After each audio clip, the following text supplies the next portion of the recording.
said this one traded for my first big win. Jonathan Fink on the line tonight with a pack in hand and a story that bites. Old paper, new spark, name on the card. From basement deals to a full-on start. Collected and connected, collected and connected, trading the truth, pass it on.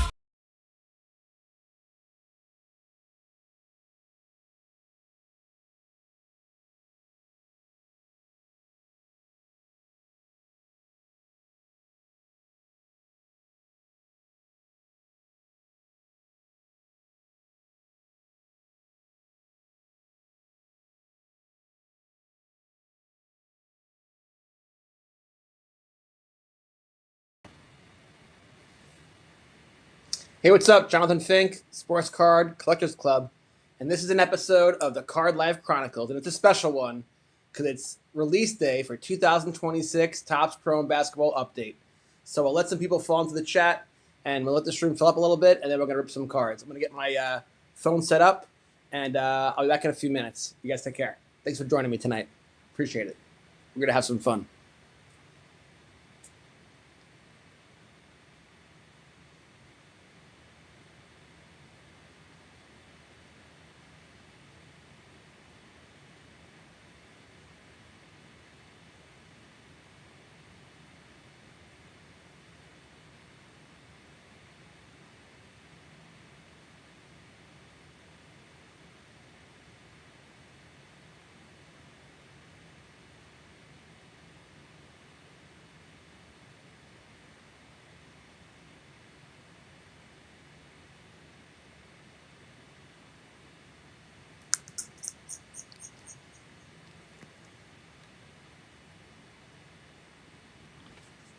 Had a little technology problem getting started tonight. Forgive me.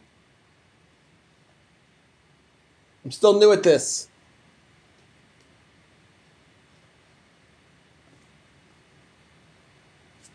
All right. We got a few people filling in. Let's wait a few more minutes, and we'll get launched at midnight, all right? Back soon. Thanks for joining me. I really appreciate you guys. Sorry about the technical difficulties getting started. Black cherry soda tonight, so cheers. All right, back soon. Midnight, get ready.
All right, thanks for joining me. We got 5 people in the chat. It's a good start.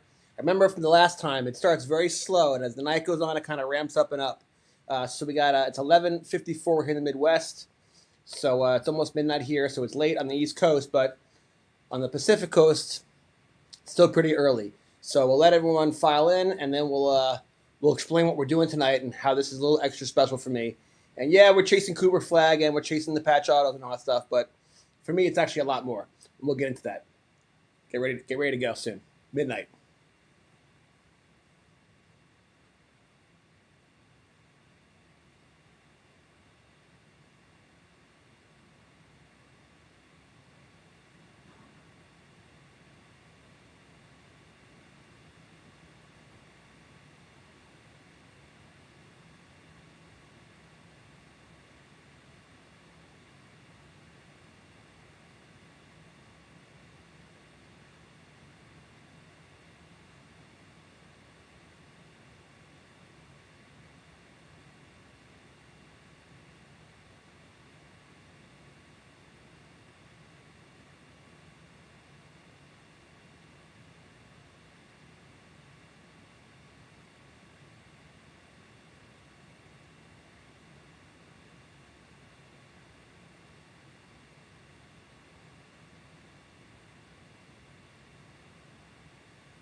All right, we got 9 people in the chat. Everyone, thanks for joining me. Thanks for your patience. Just wanted to get started with everyone was here, or at least as many people could be here as possible before we get going. And I promise we'll start at midnight. So we got 30 seconds to go. I'm just gonna get my puppy to get on his bed. Not really a puppy. He's like 11, but to me he's a puppy. His name's Buddy, by the way. And I get him all settled, and we're ready to roll.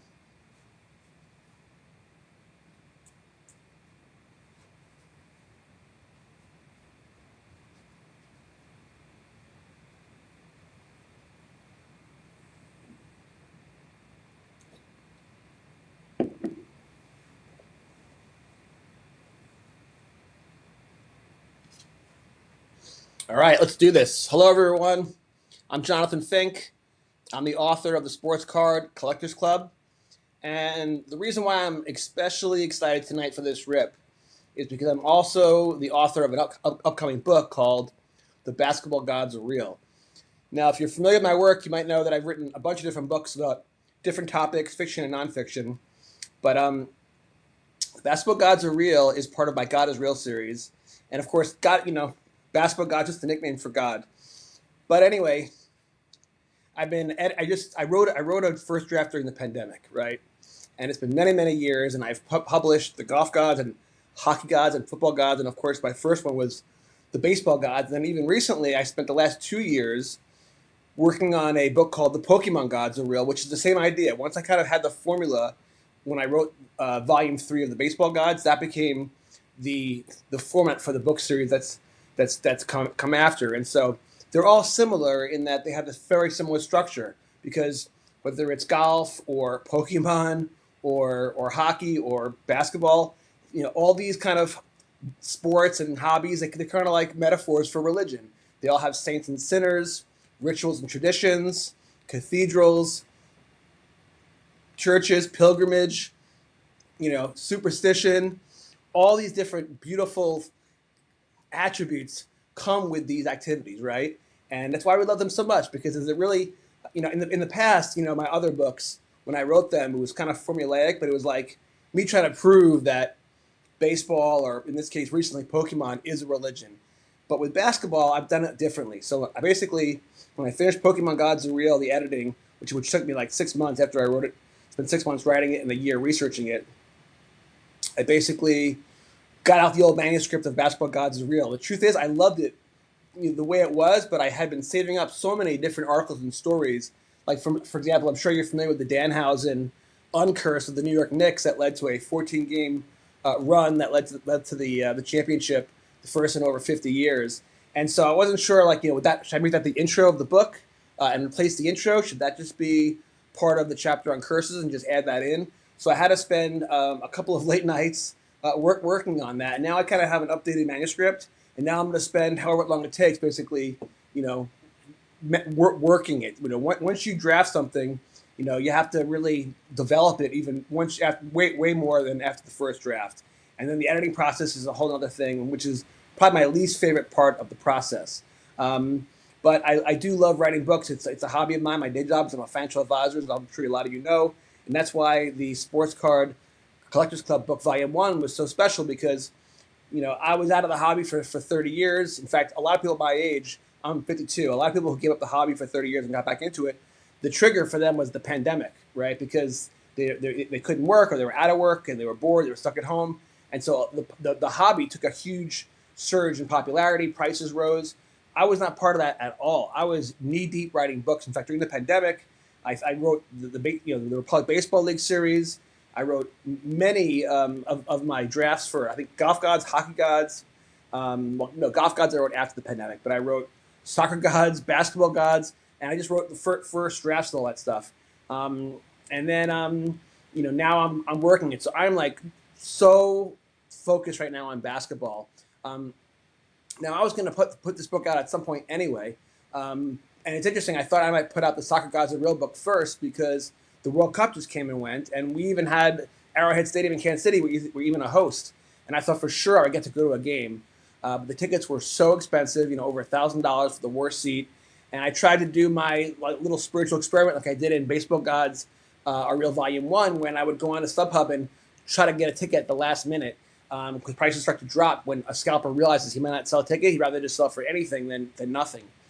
So anyway, it didn't really work. And then actually, when there was the second round games, when Messi in Argentina played here again, I was already out of town. The reason why is because Paulie from the Collecting and Connecting Podcast Network and the What Do You Collect podcast invited me to come to Summer League for an NBA Top Shot community event. And he had a whole, he had a live panel discussion, and he did a bunch of one-on-one interviews the next day at the next Top Shot event. And it was so much fun. And just being around all that basketball, all those passionate fans, going to the games. I spent an entire day at the Summer League going back and forth between Cox Pavilion and the UNLV main arena. It's all connected. It's amazing. And I just was like, yeah, all right, the next project, as soon as I finish Pokemon, I'm writing the basketball gods are real. And so when I write, I kind of have to like I gotta get into the vibe. And so like when I was writing hockey gods late at night, I was wearing my hockey jerseys all the time. And if you know me, well, personally, I collect lots of things, not just sports cards and banners, right?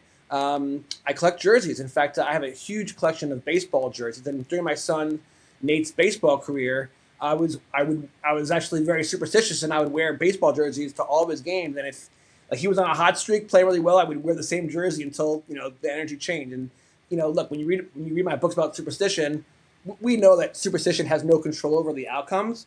The reason why people are superstitious is because it helps us calm ourselves, with circumstances that are beyond our control, right? So that's kind of why we do them, and I would do that in kinds of ways. I would sit in the same spot if he's playing well, or he made an error, I'd move.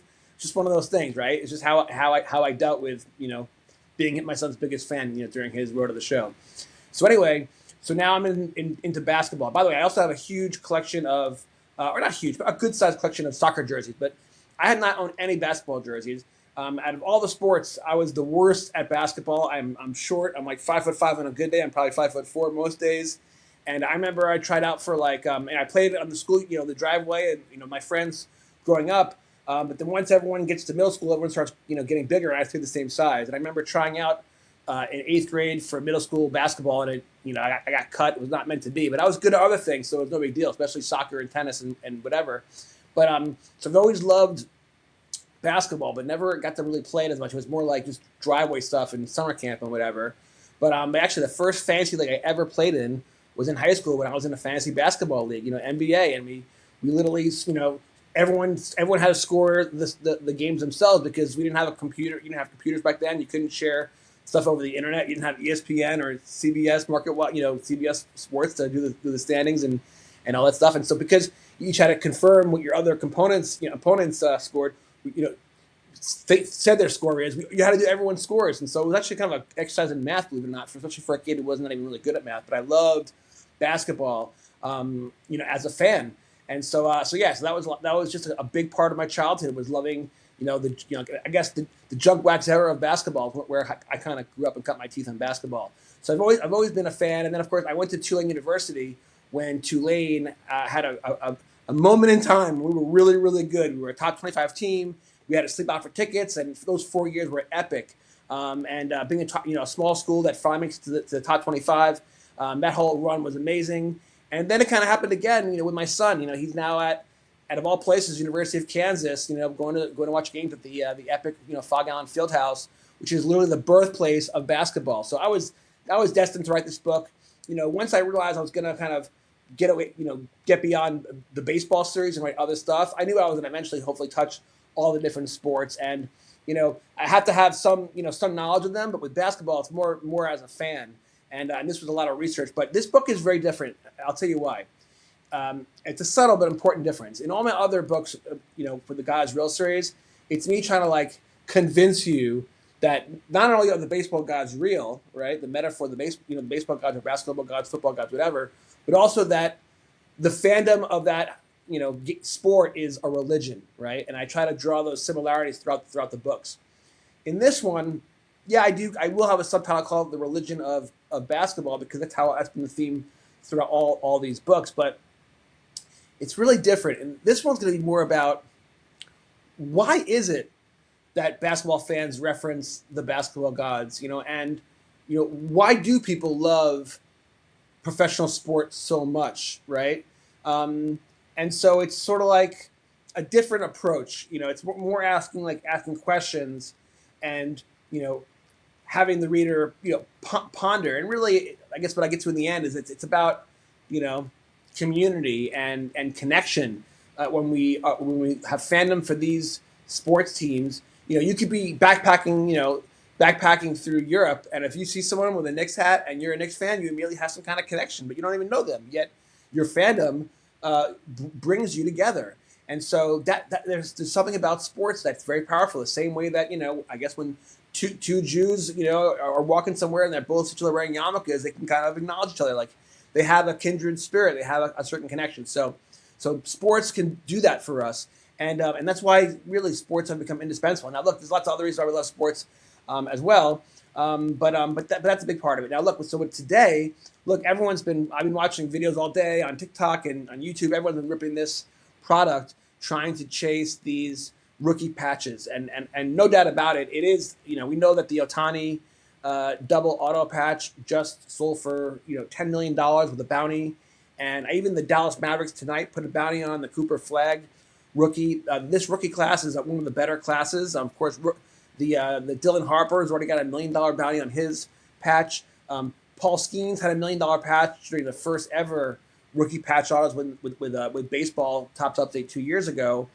People are saying the Cooper Flag patch will break that record. We'll have to wait and see. But that's not why I have all this stuff, and we'll get into how I even acquired all this stuff because we're in a new phase of this hobby and the sports card market, and what I had to go through today to acquire all these boxes is an example of what's going on right now, and definitely want to talk about that.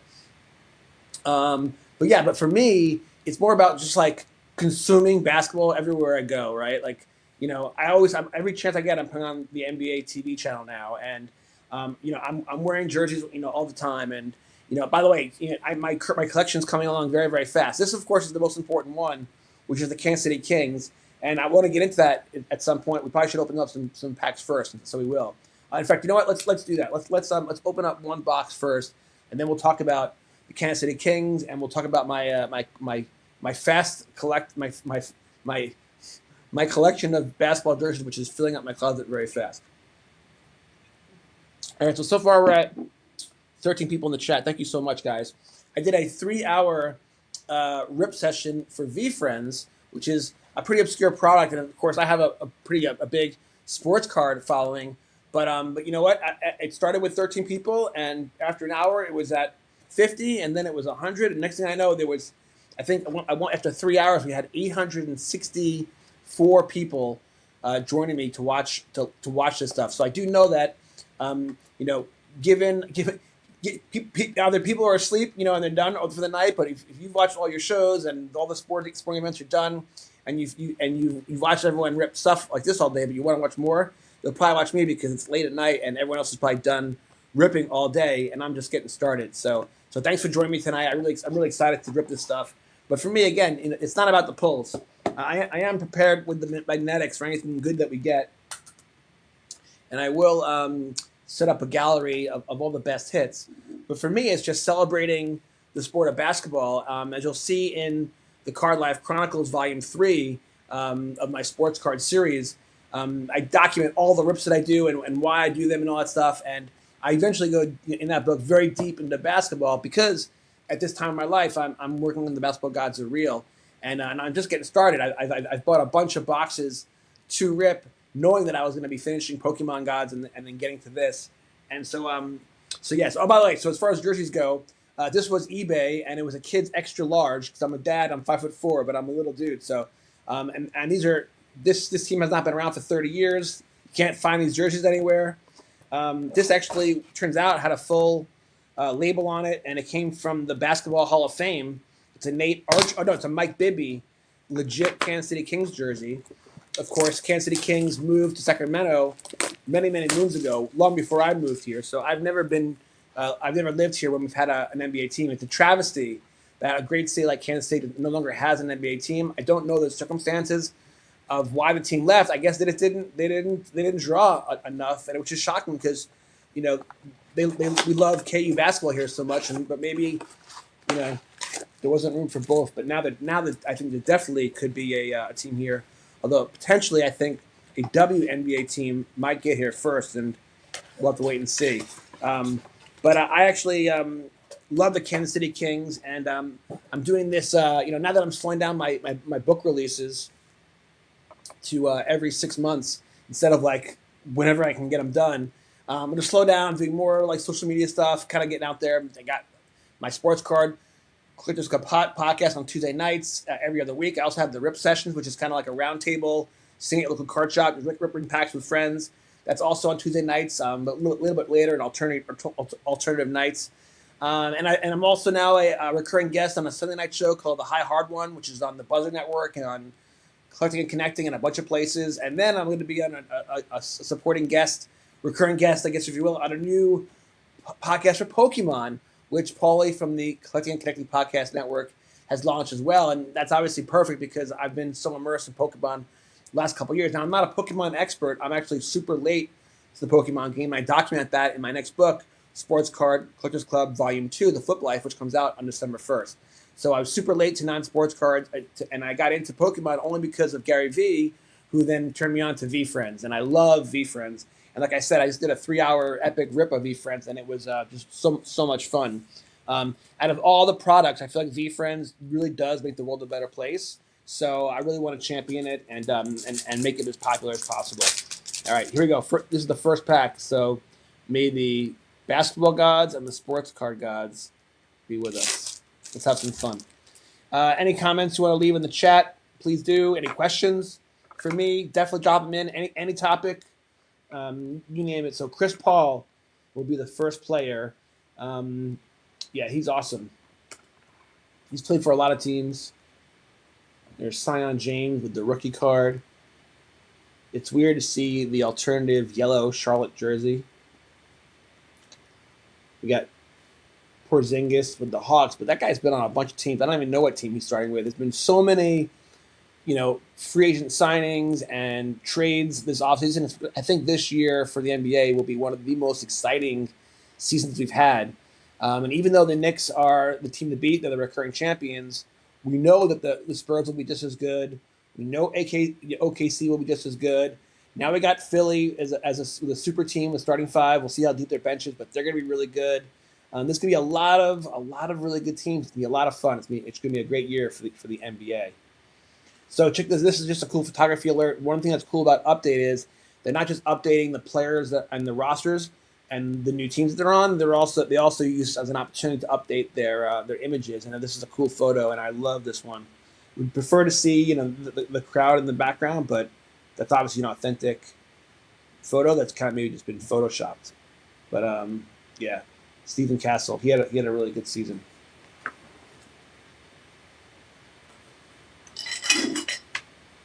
All right, pack number 2 from this first blaster.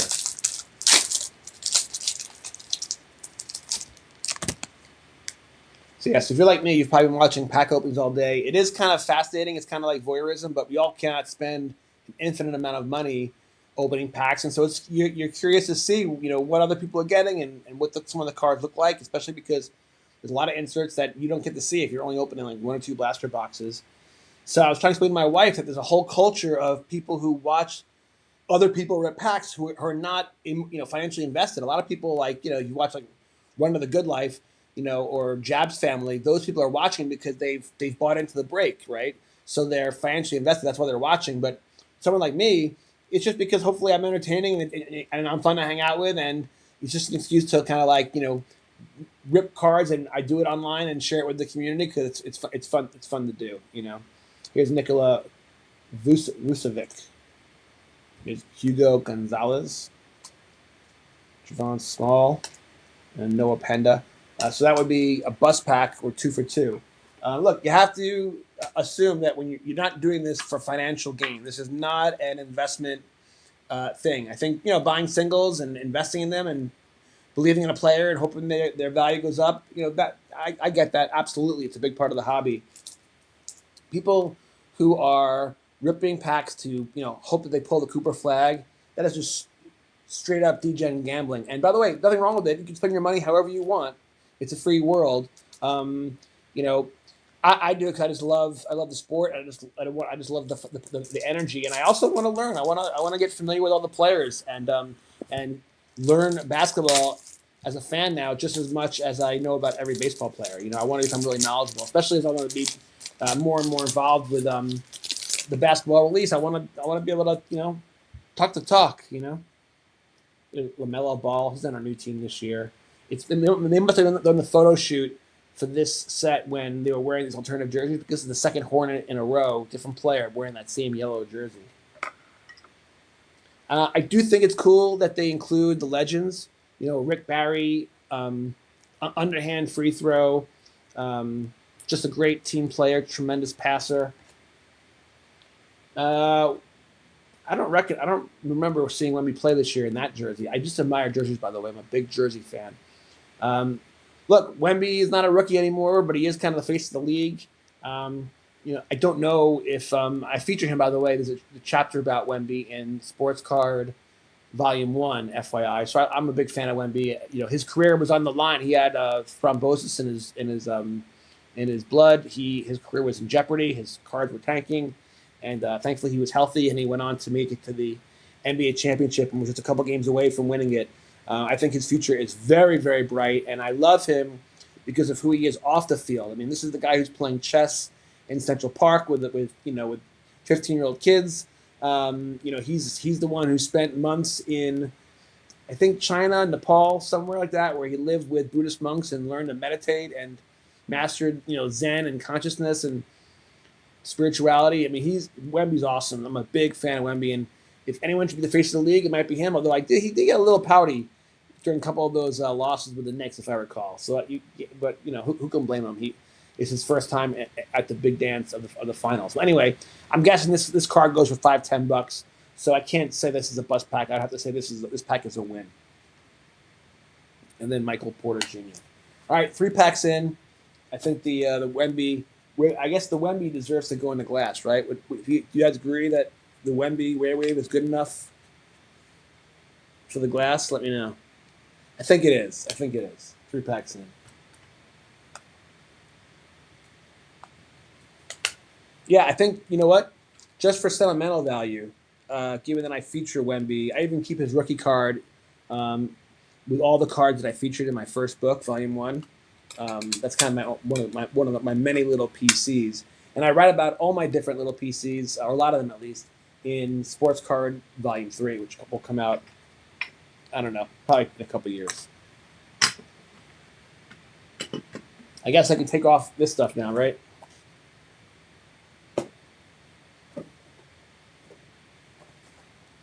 So let's talk about all these boxes and where I got them and how I got them. And if you notice, some of them are still sealed, right? And some of them are not sealed. In fact, this one that's not sealed, you can see, look very carefully, you can see it's got an X on it. See that? In the packaging, right? So I'll explain why. It's very interesting. Let's get into that right now. And this is actually the kind of thing where when I write my books, I do kind of rip packs and write about the experience the same way that when you guys watch videos of people ripping wax, I just do it in a literal, literary sense, literally.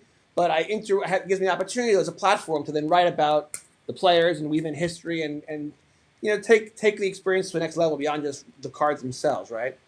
Every card has a story to tell. So when I write a chapter about this product, one of the stories will be this. Now look, this phenomena, I'm sure happened in the past, maybe probably in 89 when Griffey was a rookie, right? Whatever. And I'm sure there's maybe and then it happened again during the pandemic, of course. But the sports card hobby and market is no different than all the other markets. And there's bull markets and bear markets and sideways markets, and nothing goes down forever. Nothing goes up forever. And if you follow my Twitter account, I've been posting card ladder updates of like all these cards of mostly the GOATs, but even not the GOATs. It was, I posted a Ted Williams card the other day. The prices of these cards have just gone parabolic. In fact, I just heard on an interview the other day that Professor Sports Cards, shout out to Professor Sports Cards, he's going to be on my show in a couple of weeks. He's done a great job with his live podcast, Tuesday and Wednesday nights. Go check him out. But they were talking about, hold on. You know what? Forget that. Let's get back to. I can go on tangents. Let's get back to these boxes and where I got them, and how I got them in, and what condition I got them in.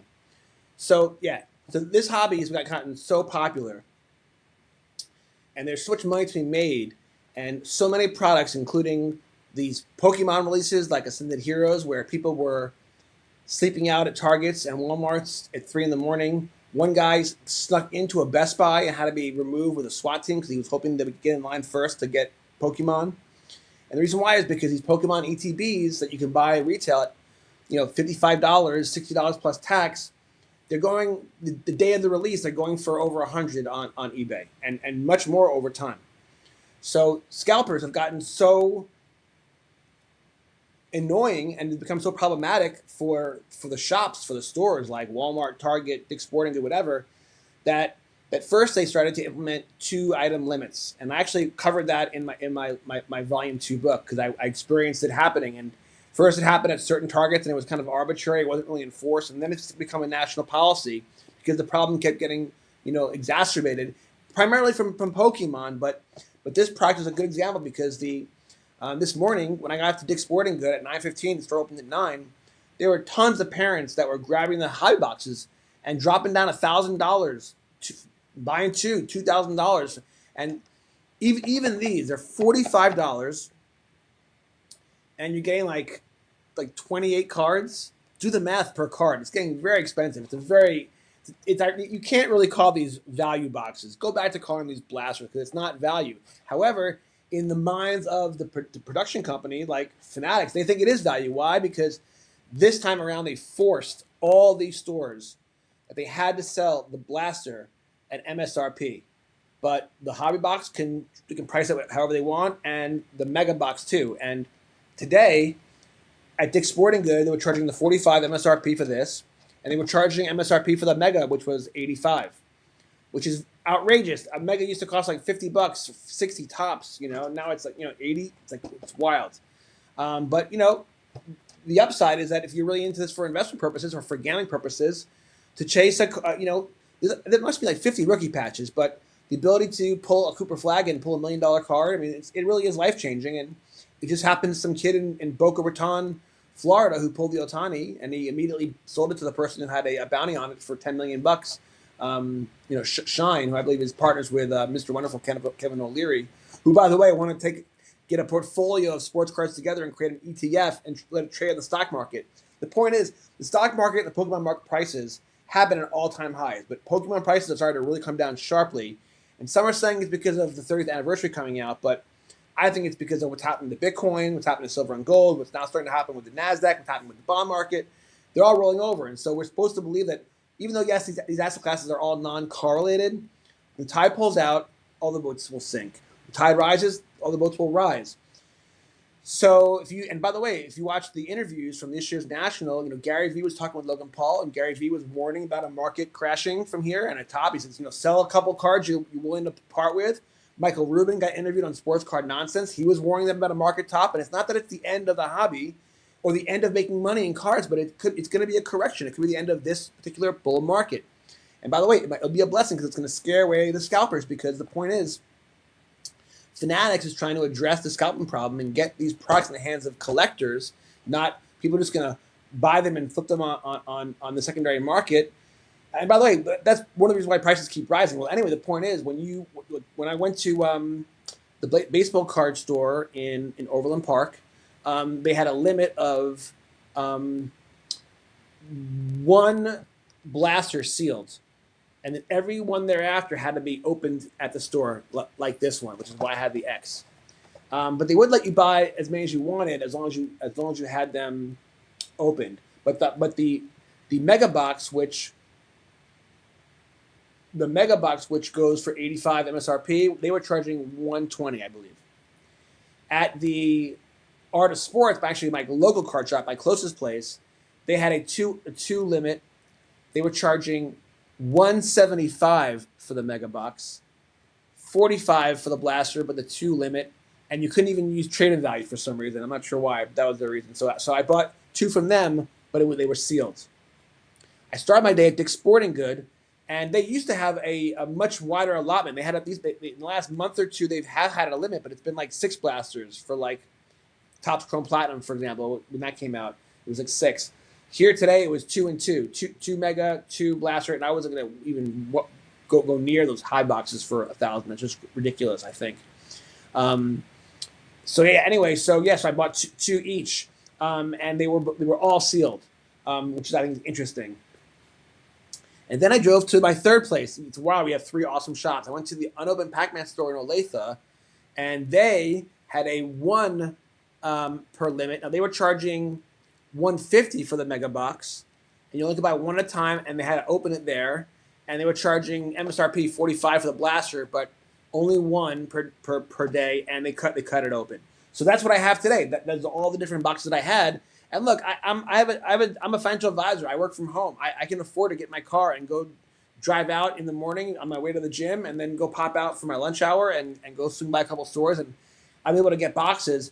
But the truth is, the people who have the 9 to 5 job, even though I'm not a big fan of the limiting all that stuff, they have to do it because of the demand right now. But I do think it is kind of cool that some guy or kid who came home from summer school will be able to go to Dick's Sporting Goods. There'll be boxes there because they limited it. I don't know how they can really enforce it. I don't know if they can really enforce it. Like your credit card might work twice. I don't know if the credit card would stop you. But if people are honoring the golden rule, whatever, then even though it's kind of like a little communist, and we like with price controls and supply controls, and doesn't really resemble free market capitalism. The demand for these products is so insane right now. It's just not. It is maybe it isn't. It's not fair, especially to the little kids, man. It's not fair to the little kids. So they're calling these blasters value now because what they're saying is they're going to force Target and Dick's and the local card shop. It's got to be MSRP. And so I guess compared to a $400 high box, which is now $500, which is now going for over $1,000. I guess compared to that, this is considered value. But let's be honest, it's not value. I mean, these used to be going for 25 or 30, and then 35. Now they're 45, and there's been shrinkflation, less per product. So But look, I understand the corporation's desire to raise the price and to put less product, and they'll continue to do that as long as they can get away with it. That's how supply and demand works. Believe me, if people stop buying these products, prices will come down, and they'll have to make their products better, and that might include probably even adding packs and cards back into these products. So the pendulum will swing. It's just economics is how it should work, actually. All right, enough ranting. Let's get back to the cards. Drew Holiday, Carter Bryant, Rudy Gobert, and Joan Behringer. Bust. I mean, even though this is more like for fun, entertainment, and it's all about collecting, and it should not be about gambling. I can't help but use gambling terms like bust because there is a gambling component. Let's be honest. When you're ripping cards, and anytime you don't know what's next, it's just like rolling the roulette wheel or poker table, blackjack. So it can become gambling, but it's not truly gambling. But it has a gambling component, and that I totally agree with. And by the way, nothing wrong with that. Gambling's been going on with humanity since like the dawn of time. The problem is people should be consenting adults, and the hobby is filled with kids. And these kids are going to these events like Fanatics and the National, and they're constantly spinning a wheel. They're getting free digital packs, and the fear is that this is going to be a Trojan horse. It's going to be their gateway drug into a life of always chasing the big hit, and then it can become gambling for people, and gambling can definitely become addictive. And we know from statistics that the reason why the casinos in Las Vegas are so big and beautiful is because most gamblers lose, right? So you rip cards because you love it, and it's entertaining, but don't be naive. If you're doing it for investment purposes, you're making a mistake because it's not a good investment. You're way better off buying silver and gold coins and stuff like that. There's way better ways to make money. Now, that being said, sealed product, if you know what you're doing, you know which products to buy, you can make a lot of money in sealed. In fact, I've made a lot of money in Pokemon sealed unintentionally. I started just collecting the ETBs because they're awesome, they're beautiful, and I was writing the book. And then I would be able to buy them at MSRP because I can, like I said, go to the stores during the day, no problem. And they just kept going up and up in price. And then when I had to start financing all my purchases for the Card Life Volume 3 book, and I saw how parabolic all these prices were, I'm like, this cannot last for so many different reasons. And so I just decided, you know what? It's time to take profits. And I'll start buying them back. In fact, like Destined Rivals, that's very special to me because the first ETB I ever bought and opened was Destined Rivals. And that became so popular that chart just went berserk. And what's cool about the economy in Pokemon is it's so reactive and authentic, because right now they're doing restocks, and so they're new,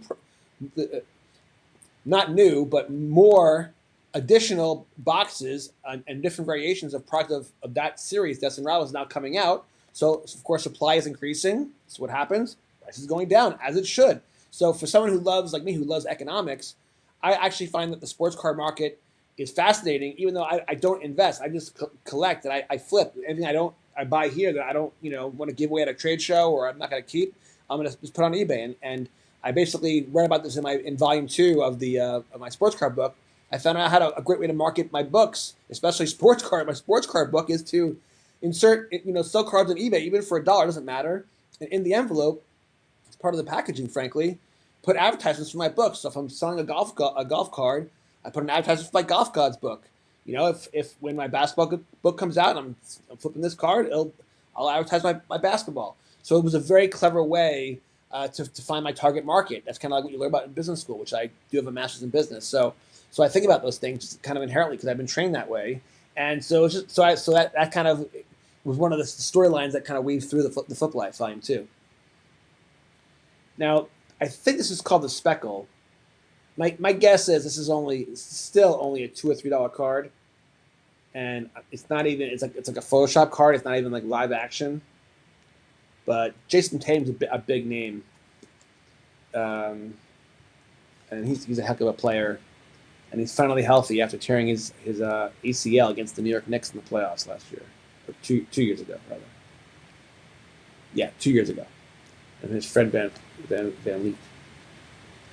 So nothing special there, but still early days. So the chat's been quiet so far, but we got about 14 people so far with us. Thank you so much, each and every one of you. I appreciate it. You can spend your time watching anybody rip packs, and you're with me, and I'm grateful. So thank you very much. Here's Giannis. It's always weird, like it's the update, but he's now on the Miami Heat, obviously. But if LeBron had gone to Miami, that would have been a little more interesting for Miami. I'm not sure if Miami's got what it takes, especially they had to give up Tyler Hero to get Giannis. But Giannis is a superstar. In fact, I remember Gary Vee when I wrote Sports Card Volume 1. I saw the video on YouTube of him on the Rich Eisen show, and he was talking about how he bought like 150 Giannis's for like, I don't know, like $50 or $80 or something like that, and then he was selling them for like 400. And I was like, damn. Speaking of Gary Vee, I saw an interview at the National where he said he already bought. So he tells you after. He's smart, He bought like 50 Jackie Robinson Leaf rookie cards, which is pretty sweet. So here's Chris Middleton with the red, white, and blue. Out of all the inserts so far from the community, these seem to be the most popular. So he may not be the biggest name, but it is a beautiful looking card. And given the 250th anniversary of America, that's awesome. Okay, hold on. Red alert. Is that? Oh no, I thought we only had 3 in a pack, but this is the 4th. So Cedric Carab rookie card. This guy's awesome. He was one of the 2 basketball players that went to the NBA Top Shot events. I wasn't at the one he was at. He was at the VIP event. I got to meet Jake LaRavia at the event that I was at, and he was super gracious, super awesome. He's a real collector. He had his own NBA Top Shot account. He's collecting his own video, memories and videos. Just super cool. I love it when I see these athletes that are true collectors. It's cool. It's definitely helping to grow the hobby for sure. I'm sure they always were. Like guys like Matt Strom has always been collecting, right? But now the media apparatus is telling those stories and focusing on the fact that Bobby Witt collects and Cags collects and stuff like that. By the way, I cannot believe that Matt Strom got cut by the Kansas City Royals. It's shocking. He has not been a great reliever this year, but he is a super veteran, and I think he'll sign with maybe the Diamondbacks and Yankees, and hopefully he'll have a week or 2 to give his arm a rest, his knee a rest. He's been injured this year, and he can make a big impact for a playoff team, which would be awesome for him. He's awesome. When I got to meet him when I recorded my episode for the Card Life, it was down in Chanute, Kansas, and he did one of his rip opening sessions before I did my interview, and I got to meet him. He signed all my cards that I PC of him, and he was super gracious and super awesome. And I met his brother. I gave them all signed books and the whole thing, and it was great. And yes, I'm a big fan of Matt, and I really wish him the best. And I'm really bummed out that the Royals let him go. But maybe it was for the best, because the Royals have been terrible this year, and lost tonight to the Minnesota Twins and totally choked in another reliever choking and blowing the game. And here's another red, white, and blue. And so, so the Royals weren't going anywhere this year, so his arm would have been wasted pitching for us the rest of the season. And now he's got a chance. Can you imagine he goes to the Yankees and he becomes a late inning, lefty pitcher that they need in critical situations? He might wind up winning a World Series. So we'll see. So I'm rooting for him to get picked up. Okay, so let's now open one of the ones that. Now, by the way, check this out. When I got invited to the NBA Top Shot event at the Summer League, I got put on a panel. First of all, with Matt Vinyls, who was my guest on my flagship podcast this past Tuesday, and he was awesome. We spoke for 90 minutes. We had such a good time. Go check that out. It's on the Collecting and Connecting Podcast Network on YouTube, and also on my channel, Sports Card Collectors Club. Click under the live section. You can find it there. Great time. He is amazing.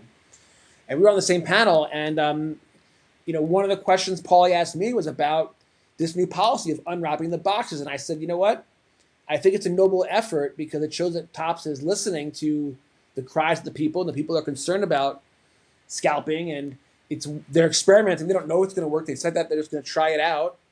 But at least they're trying something. And, and by the way, I think that it's hard to do it manually when they, but the truth is, here's the problem.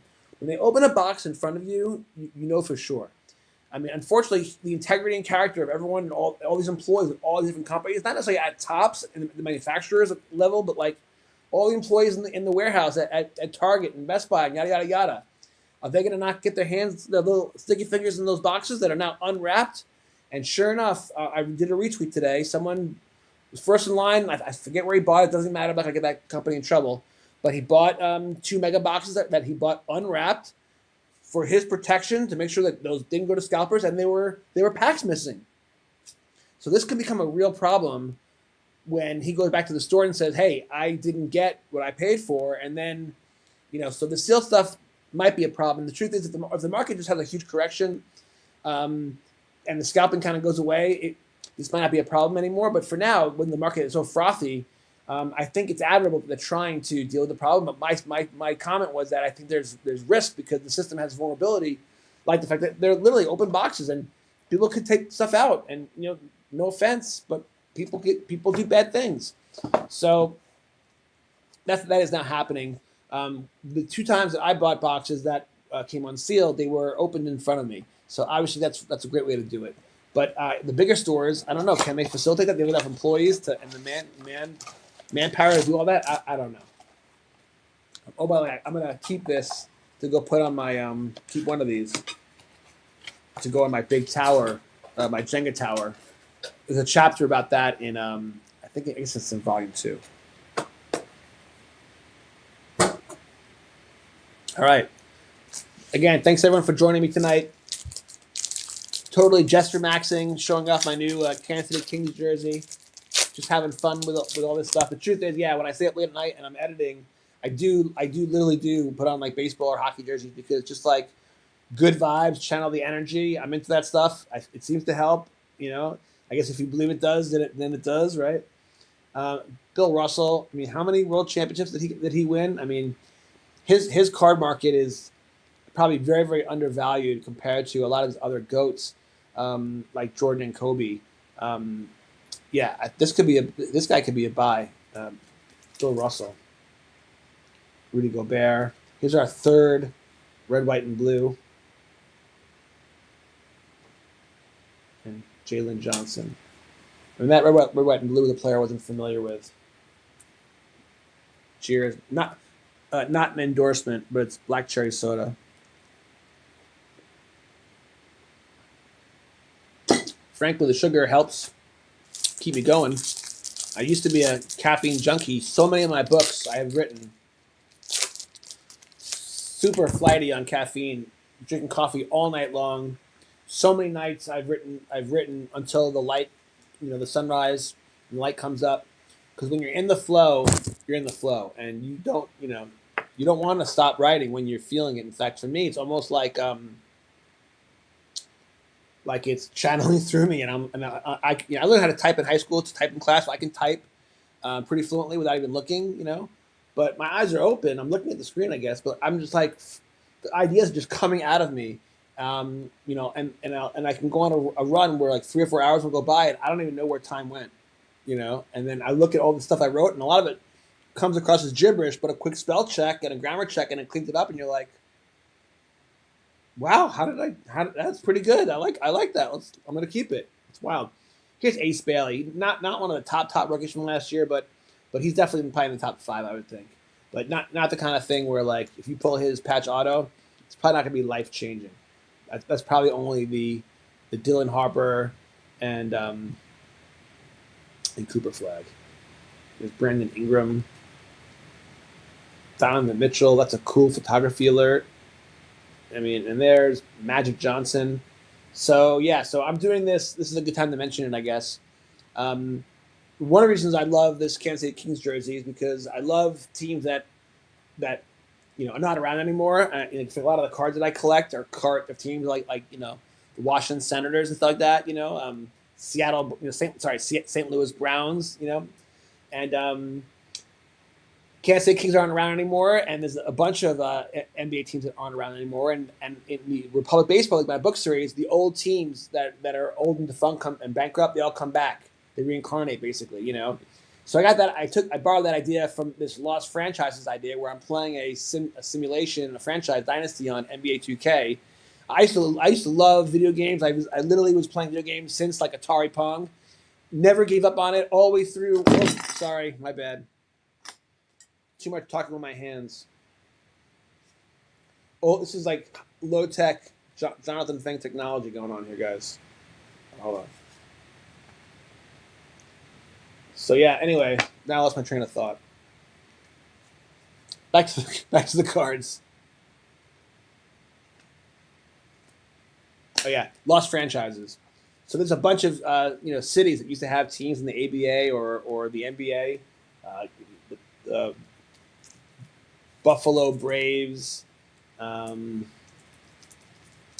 Washington, the Baltimore Bullets, the New Jersey Americans, the Syracuse Nationals. And so the point is, I used to love video games. The last 10 years, I've been so obsessed writing books. I've published 15 books in 10 years. So it's like nonstop obsessive compulsive disorder, just like constantly doing it day and night. And I need to slow down. I want to slow down. I'm like cannibalizing my own sales by putting out so many books at once. And so I promised my wife and myself I'm going to slow down 2 books a year. So that also frees up the time that I can do more social media stuff like this, not feel this pressure to like keep putting books out as kind of this need to be prolific for some reason where it's like enough is enough. Like I've thought it's good. Slow down. It's fine. But I also need to find creative ways to kind of market and sell my books now. I've been spending 10 years writing them. Now it's time to kind of there's a great photography alert for Josh Hart, world champion Josh Hart. And one of the clever ways is following your passions, doing what you love. So I do love playing video games, and it's a great way to take a break from editing when you're playing video games. It's kind of like meditation, actually, because you're not thinking about your troubles. You're thinking about the lineup or the player you're going to call or whatever. So video games are great to kind of clear your mind. Yeah, it's sort of like alternative meditation. And so I've been playing a bunch of these different series that are based on my books. And with NBA basketball, I'm starting in the Magic Bird era, which is of course why I brought that up. So I'm starting in 1983, and I'm going to play with the Kansas City Kings, which is my team.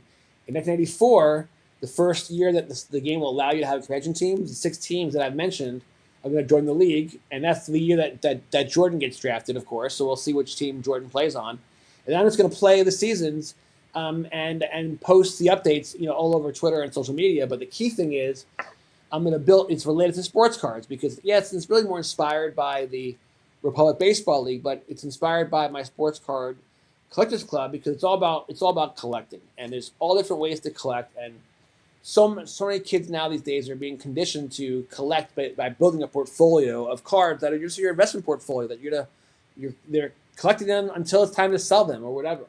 And what I'm doing is collecting cards that are just meaningful to me because of this series. So like this one, for example, I just opened from a pack, and even though Spud Webb is not on my team, the Kansas City Kings in the simulation, it's a Kansas City Kings card, which is awesome because they're not around anymore. And so this will count. Whenever I pull anything related to the Kansas City Kings, it'll go into my PC. So this is one that I've added so far, and pretty much like I'll post a card after every game. But I only had so many in my house, and I've only had one show up in the mail so far, and I have more coming. But the goal is that like I'll eventually have a ton because a lot of these cards cost me like $1, and I get just as much joy over a Spud Webb Kansas City Kings as a patch auto of whoever. And so yeah, and it's fun because even though I'm on eBay and I'm looking for a card of, by the way, here's my starting lineup. I got Wayne the Tree Rollins at center. I got Bill, rest in peace, Walton at power forward. I got 3-point master Dale Ellis at my small forward. I got John Sunvold, another 3-point master at shooting guard. And I have Dominique Wilkins channeling his inner Magic Johnson playing point guard. Everyone knows that he was a small forward playing for the Hawks in the 80s. Very offensive-minded player, played very little defense. But you put him at point guard, against everyone else except Magic, he towers over that team, that point guard, so he is advantageous defensively, and he can post up on that guy, and he can do pick and rolls, and he can dish, and he's leading the league now in assists, and he's my favorite player growing up. So I, of course, Dominique Wilkins has been amazing. And then I also have like Craig Hodges on the bench, and then a couple other guys that are not household names that I've been playing a role in. I've been trying to buy their cards too. So yeah, so like when I want to curate this PC and I want to find a Craig Hodges card, there's a few cards that might be worth $1, plus $1 shipping, and so it's just like which one do I want to choose? It's been a lot of fun, just finding excuses to collect cards and build sets, and build collections. So anyway, here's my my Kansas City Kings Flair 93-92. Well, actually, look at this. Nope. Oh no, this is Flair 91-92. This is Flair 92-93. Oh, this is a Wayne Tinsdale card with a Kings with the with Topps logo. Got this. This one also I pulled from a pack. I get a lot of my junk wax 80s basketball from the unopened Pac-Man store in Olathe. They won't let you buy the hobby boxes, but they'll buy the high box themselves, and then they'll sell off the packs for jacked up prices. But I don't mind because it's not that expensive, and some of them are, but not ones I buy. But it's fun because I love this era of the NBA. This is when I was playing fantasy basketball, and I was so into it for those 4 years. Here's an 89 NBA All-Star Game, Dominique Wilkins from Houston, NBA Hoops. There's a hobby box on eBay of the second Dream Team. It's like on sale. It's like on sale for like $74, and it doesn't have MJ, Michael Jordan, but it does have some big names like Shaquille O'Neal, and it's got Dominique Wilkins.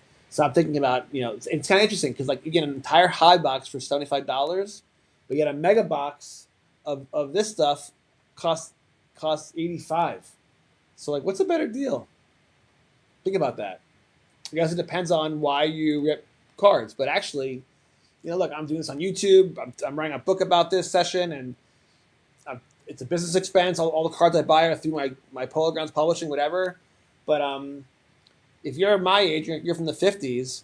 I mean, you're in your 50s, and I'm telling you that you can buy, for $100, you could buy a 1990, 92, 91 NBA Hoops box sealed, and you could chase, Michael Jordan and whoever else, whatever. Versus this, which we know is going to be printed to the moon, and you probably won't be pulling anything valuable. Yeah, I do both, by the way. I have a huge collection of junk wax now I've been building up. I'm going to probably write a volume 4 sports card book about that experience. But the truth is, like, most people out there, if you're in a small town and you only have one Walmart and you didn't get your boxes, and you don't want to overpay and pay $90 a blaster box for this stuff, then just go on eBay and go buy some 92 Tops and spend $100 and you'll have a field day. You'll have so much fun. And by the way, a lot of those cards might actually surprise you and be worth a lot. You have to probably get them graded because it seems like a lot of these, anything that's like, not neo-modern has to be graded to people know it's real. It's not a fake. There's a lot of fakes out there. Like Griffey's got a lot of fakes, whatever. So yeah, so you gotta probably get a PSA at some point or graded somewhere. But you might find that when I rip that box of USA Baseball, that a few of the ones that Gem Mint might be worth a lot of money, and it was fun to rip, and it cost a lot less than what we're spending on all this modern stuff. So it's just a food for thought. If you're my age and if you're young, you don't really give a crap about Dominic Wilkins probably. So you want to rip the young stuff so you can pull a Wemby, right? So and I understand. Anyway, speaking of Team USA, this is a complete statistics. Dominic Wilkins. He's been the MVP of the league in my franchise so far, if I'm being honest. This I've had my PVC for a long time because I have a chapter in my first book, Sports Cards Volume 1, called The Set Builder, and I started building the 86 Flair set, and I've continued to work on it, and there will be a chapter in the Card Life about it, and I'll explain my journey, how far I've come, and a couple of surprises about that chapter to come. But yeah, this is a legendary card. This is his rookie card, and again, this I don't know. Is that side a little smaller? I was gonna say no. It's not a 10. It's not a 10. And then this was the first one that came in the mail. Tree Rollins. This guy was one of the best defensive players of all time. He was 7'1". He was 7'1" at a time when there weren't that many 7-footers. But when I play with him, he does pick and roll with Dominic Wilkins, and they are freaking awesome. And sometimes his picture's so perfect that Dominic can get around with his speed and he can get close to the hoop and do a little layup or a sick little move or dunk. But a lot of times he'll roll off the pick and he'll get open, and I just got to pass it to him. And it's like, even though he doesn't, I don't have him dunk it. I probably have to pull the R trigger down to do that. He shoots like 85% from the field. He's been awesome. So I will definitely be collecting more Tree Rollins cards. He actually was one of my favorite players as a kid growing up, just like Bill Walton, which is why when I started the franchise, I traded my whole roster over and my draft kit to build a starting five of players that I really would want, and I was able to pull that off. It was a lot of fun. All right, more packs to go. Here we go.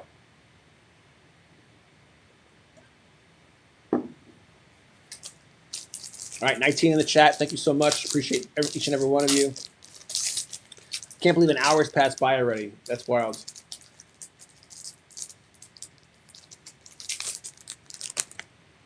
All right, Drake Powell, Jordan Poole, and that does look kind of photoshopped, honestly. But I like the basketball itself. But there's a crowd in the back. It's an interesting looking design there. There's Eamon Thompson with the Ray Wave. Interesting photography. There's no ball in the photo. He just made a pass behind the back of the defender, I guess. And I don't know what your thoughts are about having the veterans in these sets. I mean, I kind of like it. I think if fans care or not, I don't know, but it definitely is a chance to educate them about players from the past.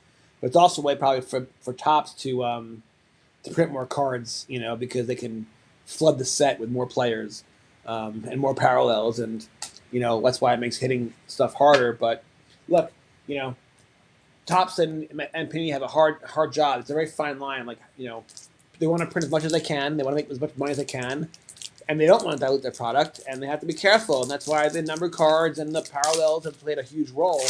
And having these special short prints, it's all big, and you got to make the product chase worthy, right? And if you print too much, and people just feel like they're wasting their money, they'll stop buying the product. So you got to find that very delicate balance. I think it's very hard to do. I think it's like a thankless job being being like Topps or Panini. It's hard to please the customers. Here's Rasheer Fleming, DeJounte Murray. Here's our first, maybe our first insert. This whole rip. We got Ace Bailey rookie card. Clutch C. What do you guys think of this insert? You like it? Thumbs up or down? I've never been a huge fan of the horizontal stuff. I think it's all right. And then Ivica Zubik. All right, so we only have one card that's made the gallery. It's a Ray Wade Wemby. Might only be worth like $5. So far we need to recognize that ripping packs is not the best financial thing to do with your money. I do it purely for entertainment and to please the basketball gods to help me write a great book. It's Cam Jones, Grayson Allen. Now this is a cool one. Clutch Gene insert. Dylan Harper, rookie. Like, I mean, look, the Spurs, you got to give their GM credit. I mean, yeah, they drafted Wemby, obviously, with a top first pick. But Stephen Castle, Dylan Harper, they've built a really good team around him, and they're young. And I think, yeah, even though I think it's crazy that Dylan Harper had a bounty on his card by Blez for $1 million, he definitely is a rising star, and he's gonna continue to be great. And he was terrific during the season and the playoffs. He's great. Yeah, I guess that should go in the gallery. Yeah. I mean, I feel like the gallery should be like autos and number cards, but it's been such a tough sledding rip session so far that I think we have to bend the rules a little. I mean, he is probably the number 2 rookie, right? And it's a cool insert. I don't know if it's a short print or not. All right, last pack. I don't have a whole chapter on Last Pack Magic, although it probably deserves one. But I do write about Last Pack Magic in the series. It's Julius Randle.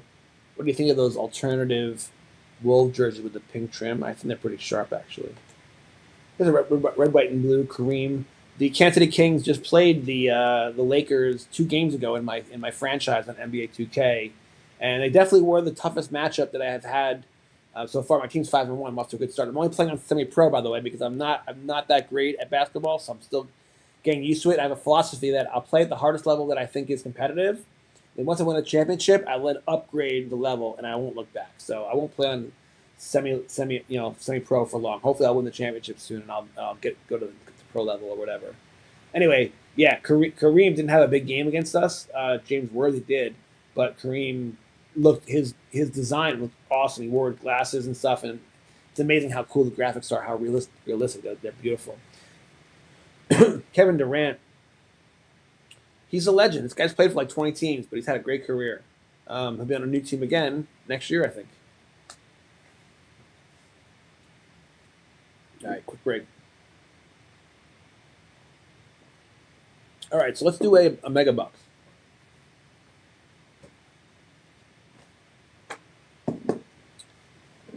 It's interesting. All the megas that I bought came sealed, but that was the product that they specifically, at certain locations, were. Oh, I think even Topps mailed them. Like when people bought from the EQL and stuff like that, I think they mailed them also unwrapped. But the person who complained about packs missing, it wasn't from Topps or Fanatics. It was from a store, and that store had them unsealed. Yeah, that's not cool, man. You should not get screwed like that. If you buy a product, everything that is advertised should be there. I actually had it happen today. Check this out. Watch this.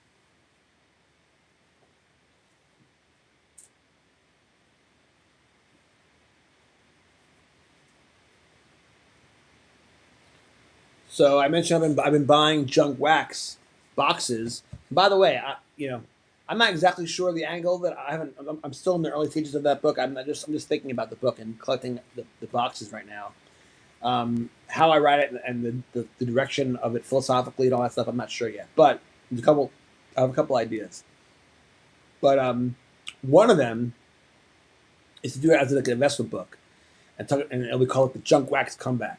Because if you look at prices of PSA 10 of a lot of the 80s cards, like 84 Don Mattingly, 89 Upper Deck, Ken Griffey Jr., Nolan Ryan rookie card, Derek Jeter rookie card, they're starting to move in price. Now look, everything is. I mean, that's a sign of the market, topping out. But yet, the truth is that if you think about the people who grew up in that era, I went through my midlife crisis at 40, right? Like people who are 10 years behind me, they haven't had their midlife crisis yet, and you might get into yoga, you might buy a sports car, you might might get into sports cars. You might deal with your midlife crisis in different ways, but I was an '80s kid, so the people who are 10 years after me, who are in the '40s now, they're gonna want to if some of those people do their midlife crisis adventure and get into sports cars, they're gonna crave the stuff from the '90s, from that junk wax era. So I think that this stuff is going to go up in price. So anyway, I'm not buying these boxes as an investment. I'm buying them to rip them and to do it online in these car life sessions and document the journey and the whole thing. But anyway, 87 tops. This has been one of the more popular junk wax sets because I guess of the rookie cards in them, and the prices of these have gotten higher. And I ripped one of these. I think it was in volume one, but our local card shop, they have one of these and it's like $65, and so I was like, oh, all right. Then I saw one on eBay, and it was like false advertising. There were apparently other pictures, but the main picture, it was just like it didn't look. I didn't even notice if it was sealed or not. And when I got it today, what did I expect? I expected it would be filled with sealed packs. Like that's what I bought. I think I paid $55 plus shipping. So why, same it was the same amount of what I would have paid if I got it through my local store, right? And then I open it up today. Check this out.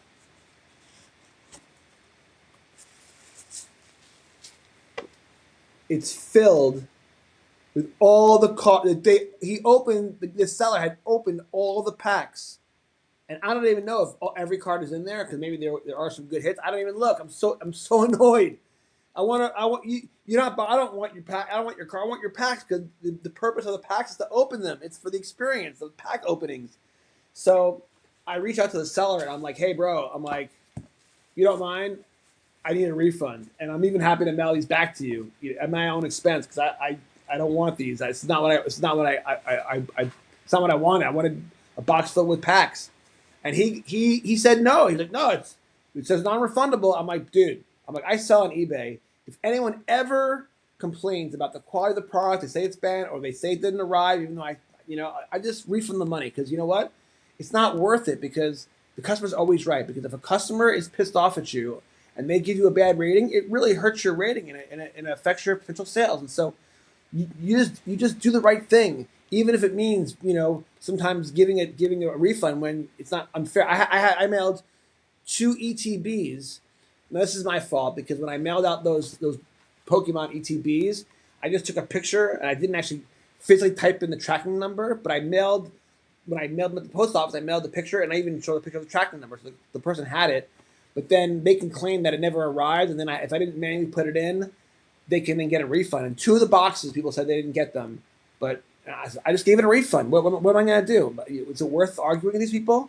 So anyway, this guy tried to argue with me, and I'm like, bro, I don't want to have to complain to eBay. I don't want to hurt your rating. I know what it's like. I don't have bad karma.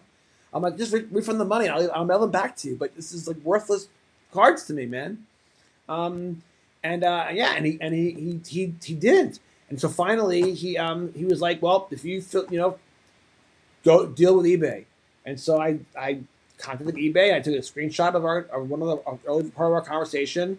And I said, please refund my money, and I'll find out what happens. But the point is, I don't even want the refund. I actually want the packs. I want the cards. I want to open the packs from 87 tops. And if you notice, my point is, prices are rising and they're getting scared. And so here you have the junk wax era, where they printed the shit out of this stuff and it became so worthless that it bankrupted a bunch of those companies. But here we are now, all these decades later, and the people from that generation who are kids who lived and ripped packs as kids, now they're going to want them again in like a few years. And these will be scarce and I think more and more expensive. And I think the ones who are buying them now could make really good money. So I know Gary Vee's buying like Jackie Robinson rookies, but like I can't afford to do that. But I can afford to go small and do stuff that I love anyway. And so I've been building a huge collection of junk wax, and now I have this worthless box of shit that hopefully I'll get rid of. So anyway, I digress.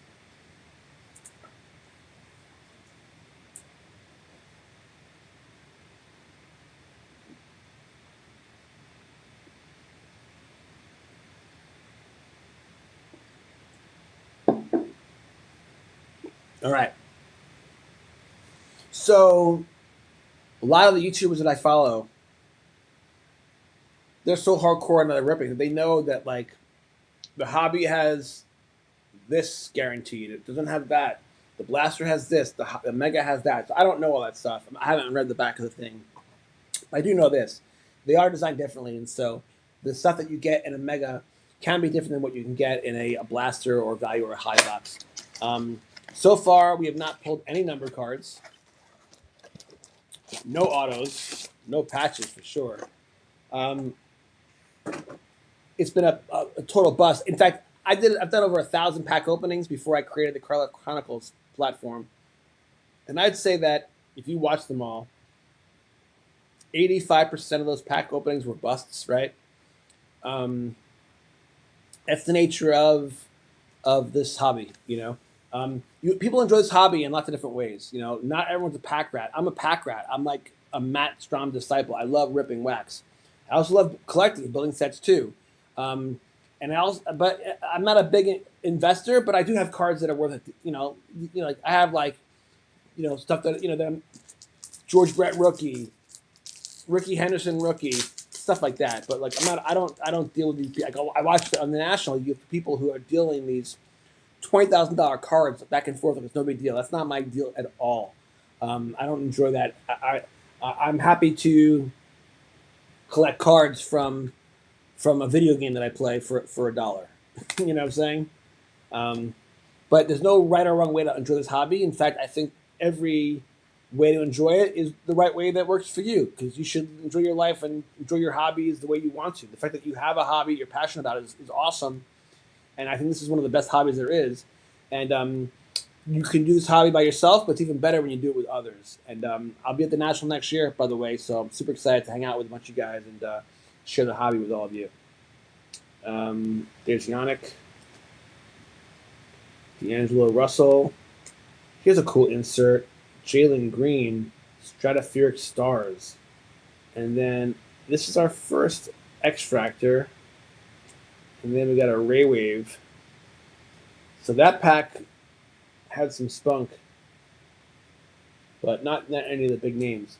Now it hasn't been proven tonight. I do have this chapter idea. I've already written a rough draft for it. I don't know if it will be appropriate to put in the card life. Maybe it'll be, I don't know what to do with it. It's called the Superstar Density Theory. All right, so let me explain it to you, and you'll tell me if this is right. For people that are ripping this product, for example, they're ripping it not because they are a nerd like me and are writing a book about basketball. They're chasing the hits. They want to pull Cooper Flag. They want to get rich, right? It's like it's like Willy Wonka. Hold on.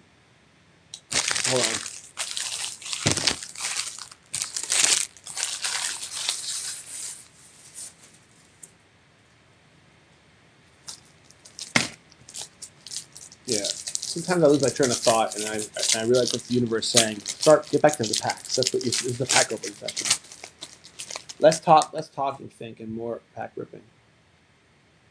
Agent Martin, Jared Allen, Jeremiah Fears. He was one of the top 10 rookies last year for sure, I'd say.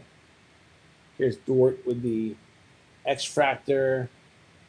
There's the great Bill Russell with the Ray Wave, and Yang Hengson.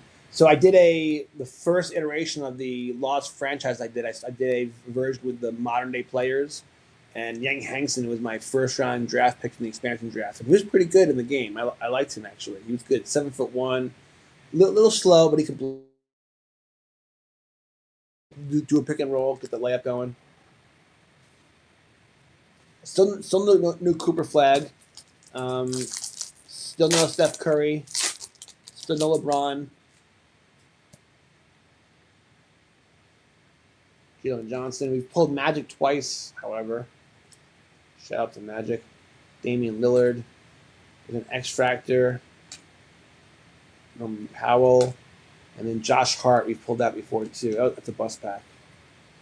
So, yeah, so these jerseys, let's say I got this Kansas City Kings jersey on eBay. I bought a Kansas State jersey at Dick's Sporting Good yesterday. It's purple. It's really sweet. I bought a Patrick Ewing New York Knicks jersey on eBay. That arrived this week. It's good. Also a kid's extra large. I bought the first jersey I bought was a KU jersey. It's like one of their alternative gray jerseys.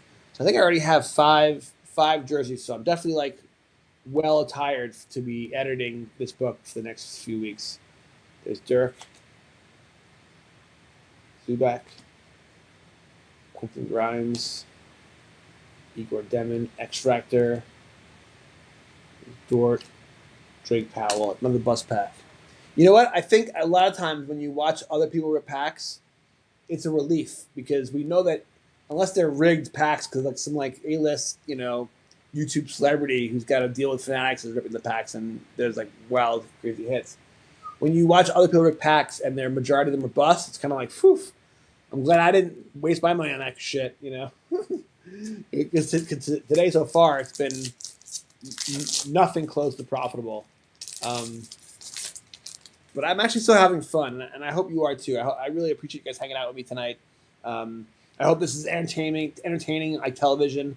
The truth is, Bruce Springsteen once had a song called 57 Channels and Nothing On. The idea is that, the cable networks have so many channels, but it's mostly crappy stuff on TV or shows that are reruns or shows that don't interest you. And if you love sports cards, there's no sports card show unless you catch the Card Life randomly at 3 a.m. And I was on that show, by the way, so shout out to Brandon Versel and that. But now we have access because we now have YouTube and we have Buzzer and Twitch. And there are ways to get content that's in video form or podcast audio form about the things that you love. And when you get to enjoy things you love, that makes your day great and your life great. And so I consume a lot of hobby content, and because I just love it. And when I'm in the car driving someplace, it might be music, it might be a podcast or an interview. And so this content is mobile, where your TV is just stuck at your house.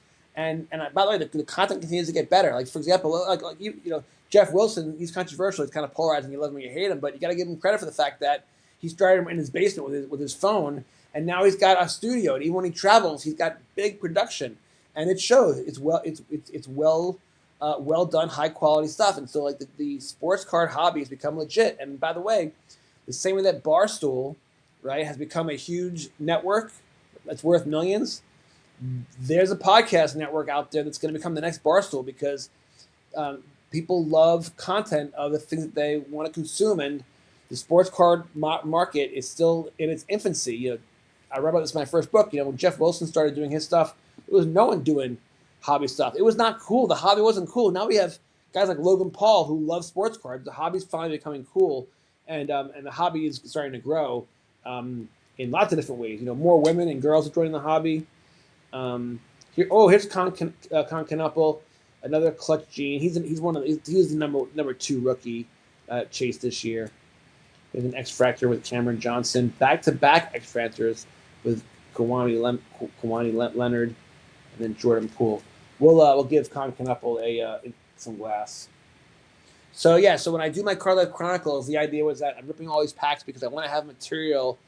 I've done a couple of trade shows so far. I did one in Lawrence, Kansas during the summer, and one in Olathe. And I did them to primarily sell my books. But I wanted to have some card stuff there. I had some junk wax packs to open for like $1 each and whatever. And it was a lot of fun.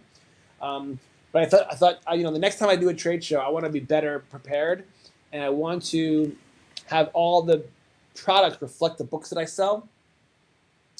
And I'm not looking to, like I said, I'm not looking to be a PSA guy where I'm buying at 70 and I'm selling at 110 or whatever. Like I'm there to really sell books and be a part of the community that helps contribute to the fun. So I want to so when I rip these cards, for example, and a lot of them are worthless, I'm going to put them in sleeves and put them in a top loader, and I'm going to have a bin of free cards for kids, up to 4 per kid. And it's just a way of me giving good karma, passing cards out, good karma to the kids. The cards that are the inserts, like the couple of these that might be worth only $1 or $2, I'll put them in the dollar bin. And so it's just a way for me to kind of have a booth then that's gonna be lively because people are gonna want to come around it. Kids will want the free cards. People are gonna want to flip through the dollar cards, and they can ask about my books. So they also can buy the junk wax, and so that was what my idea was. Is I wanted to have stuff so it's an excuse for me to keep ripping wax and an excuse to keep writing stories about the cards that I get to rip and turn that into kind of a narrative fictional diary thing. But it was also because the mission really initially was because I wanted to have more stuff at my shops in my shows, and yeah, I can go buy singles at the card shops, but it's more fun to rip it yourself. And then this way, like every time I sell a card, it's like, you know, it's more enjoyable because that card I pulled, it's meaningful to me, you know. So anyway, um, did we already look at these? Yeah. So yeah, it's wild we haven't pulled any. I mean, I would have thought that a blaster box would have guaranteed at least one numbered card per box. But we got two more to go in this mega box.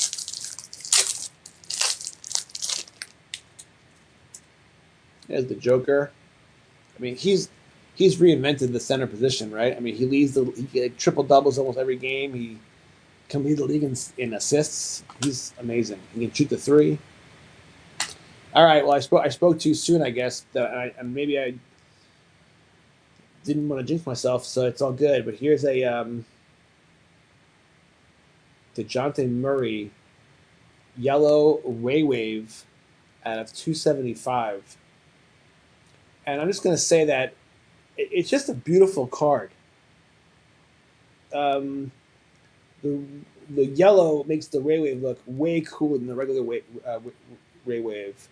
But this was the kind of card that we deserved, right? It's not a huge hit. It's not a huge name. It's not a low numbered card, but it is distinct. It's awesome, and I love how the numbered cards, not just numbered, they're always got a parallel to them that makes them really, you know, different and awesome. So yeah, this is a good glass. Back-to-back X-Fractors, and then a Rasheer Fleming rookie card. All right, I feel better that, you know, I guess in a way, though, the Mega Box only had one numbered card. We got one pack to go, so we'll see. But the first two blasters we did were like nothing. We got one Wemby Ray Wave, and then we've pulled these two clutch Gene inserts, but two of the top three rookies, which I guess is pretty good.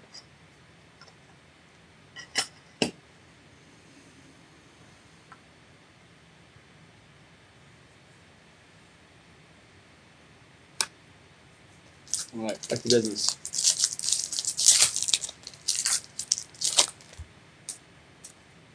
Yeah, it's interesting. You know, these Car Life Chronicle sessions are spontaneous. I don't plan them ahead of time, and I like them that way. But it's wild. We got 22 people tonight, and I'm thrilled. But that's like what I thought would be the norm, honestly, when I did most of these. You know, because like they're unannounced. But when I did this one with V Friends the other night, and I kept going because there was so many people kept joining, and I wasn't sure if it was because it was V Friends. You know, I mean, how could Topps Chrome not be more popular? But you know what?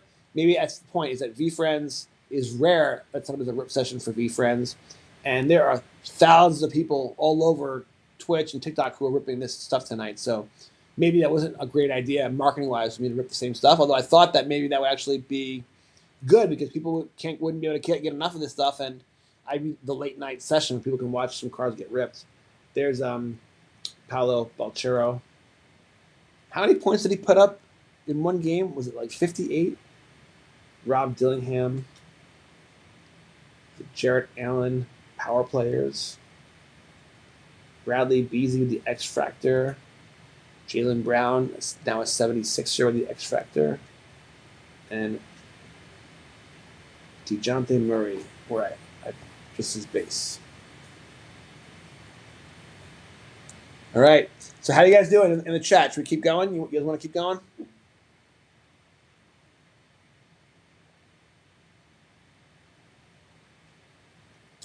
We've been going for an hour and a half. It's 1:23 a.m. here in the Midwest, so 2:23 on the East Coast. If you are all still with me and awake, I thank you. If you were watching me while you were in bed and you fell asleep, then you're welcome. I'm honored that I was able to be boring enough to put you to sleep. No, I'm just kidding. The truth is people go to sleep more easily when they're relaxed and happy, and therefore putting headphones on or putting on something that you love, which includes having someone talk about sports cards, is a great way to fall asleep. So I'm all for it. I'm not insulted if, in fact, when I had 600 people watching and it was like 3 a.m, I'm like, I wonder how many of you are actually really watching, when there's only 22 people, I know that there's only 22 people. That's a very realistic number for someone like me. I'm still a brand new YouTuber and social media personality. Like I said, I spent 10 years writing books. I didn't spend any time trying to market or sell them. And now I realize, when Paulie asked me to do the podcast, I'm like, you know what? That's the universe telling me it's time. It's time to kind of create awareness for all the great works you've done. If people don't know about your books, they're not going to read your books. And it's sort of like if a tree falls in the forest, did anyone hear it? Well, it'd be a shame if I wrote all these books that I care so much about, I'm so proud of. If no one ever got to read them because they weren't aware of them, then that would be that. It wouldn't be pointless. The point was I wrote these books for my own satisfaction and pleasure, but I do find that people who do read my books really enjoy them, and then I'm like, you know what? Then more people should know about my books, and so that's why I've, decided to become more active in this stuff. Okay, here's the next box that is unsealed.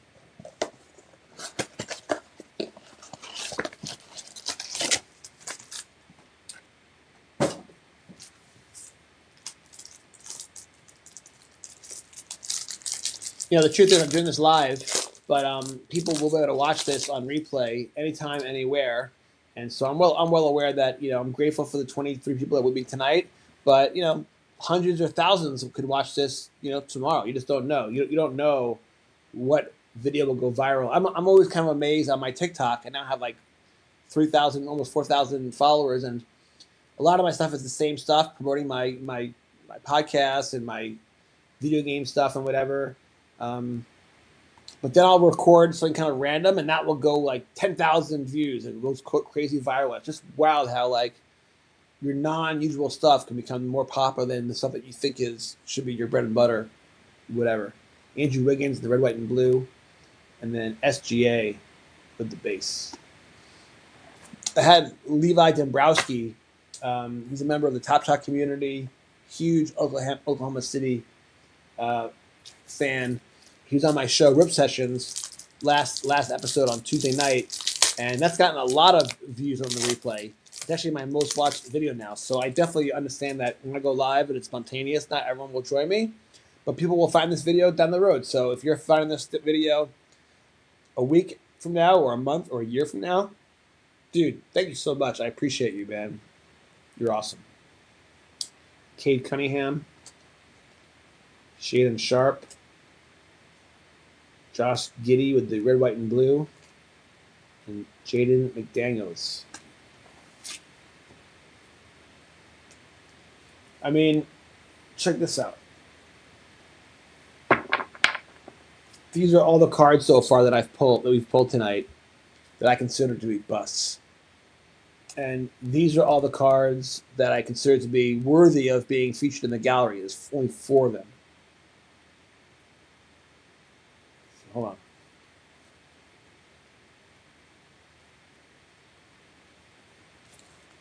This is 10 cards.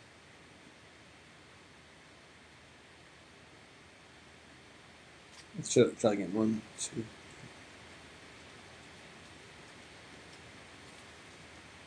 This is 20 cards. So we've definitely ripped over 100 cards, and 4% of them were worth more than $1. I'm not even sure if a base card of Nick Claxton is even worth $1. It's probably not, actually, even though the average price per card, do the math, is like $2 per card. You're paying $45 for a value box for getting 27 cards. This will go in my shoebox, and an entire shoebox, if it was just filled with chrome at the baseball card store at Overland Park, I'll get $20 for it. Usually, if it's half chrome, half paper cards, I'll get $10 for it. Now, look, that's better than nothing, and a lot of card shops will not even do that trade for you. Baseball card shop is awesome because they help your hobby addiction by doing trades and keeping the flow going. If you want to give it back and give it to you in store credit, but just understand the math. Look how many cards we've opened, and yeah, there's a Ray Wave out of 275, but it's DeJounte Murray. I don't know. It can't be worth more than $15, $20, right?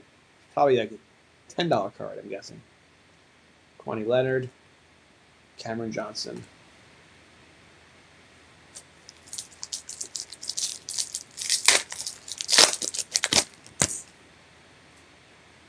Draymond Green, he's a real character, right? Derek Lively II. This is our first moment in time. And we got Jeremiah Fears, the rookie, making a nice move to the hoop. And then our first Devin Booker.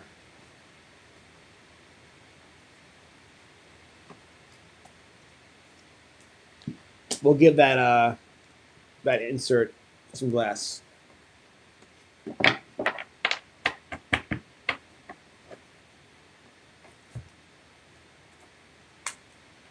So one number card so far. Still looking for our first auto.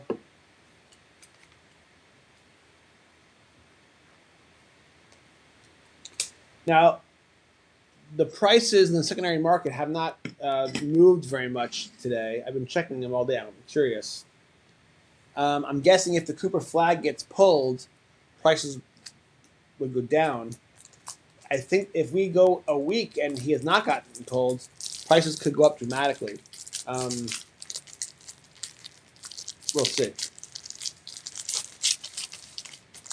Someone can pull the card and not tell anyone.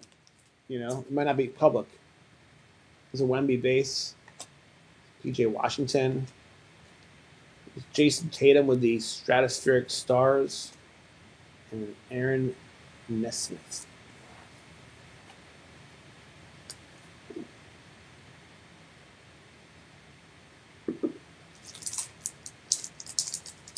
Black cherry soda. I think growing up in Long Island, where you get like Dr. Brown's black cherry soda at all the New York delis, that's how I discovered black cherry. And I've never lost the love for the taste. I still love it.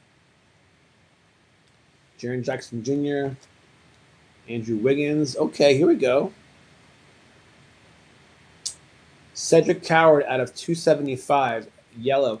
Now, it's wild because now you can see how this is yellow with the Ray Wave for 275. So all the yellow for 275. But that also means there could be an X Factor out of 275, and then all the different parallels could be numbered to 275. But this is still a win. I mentioned earlier that Cedric Coward was one of the two NBA stars that went to the NBA Top Shot event in the Summer League and hung out with the fans and stuff like that. And so that's pretty cool.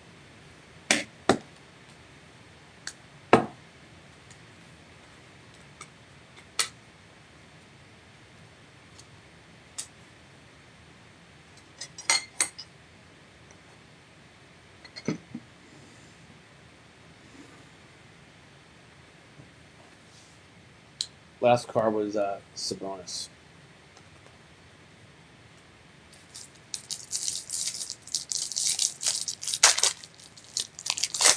If you've been ripping Topps Chrome basketball today and got any big hits, leave a comment in the section below. I'm curious to know. You got a favorite team? I'm curious to know where you're from and who your favorite team is. Drop a comment in the chat below. Say hello. Let's foster some community. There's James Hardy. That's a bus pack.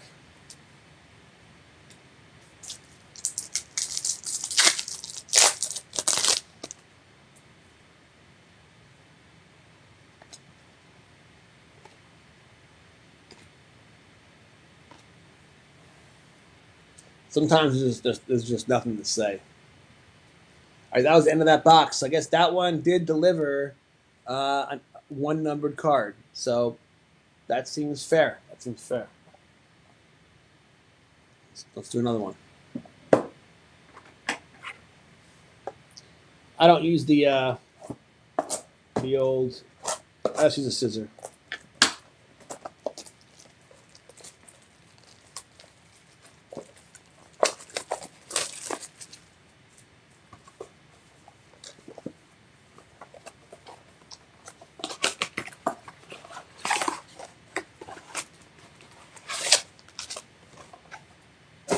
Yeah, only 32 NBA teams. I feel like a lot of these leagues are like oligopolies. There should be many more teams.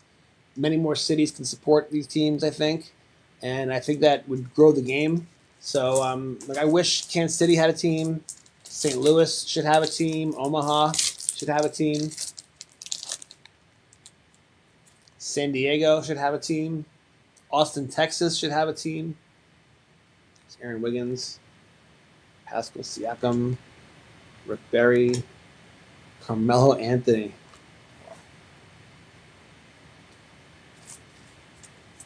Who else should have a team? Seattle, Las Vegas.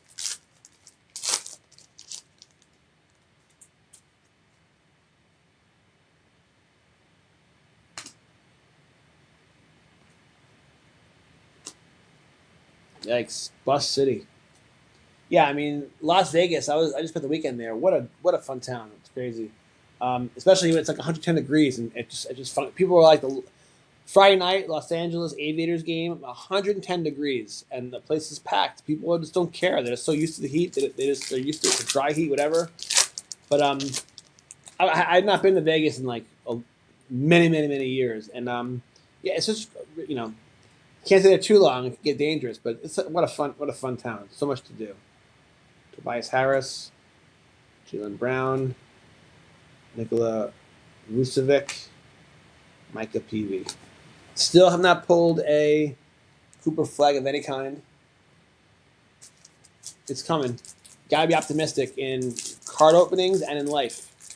Pessimism will get you nowhere. Mike Conley, Anthony Davis, Bam Adebayo with the power players, and Stephen Castle with the cool photography alert.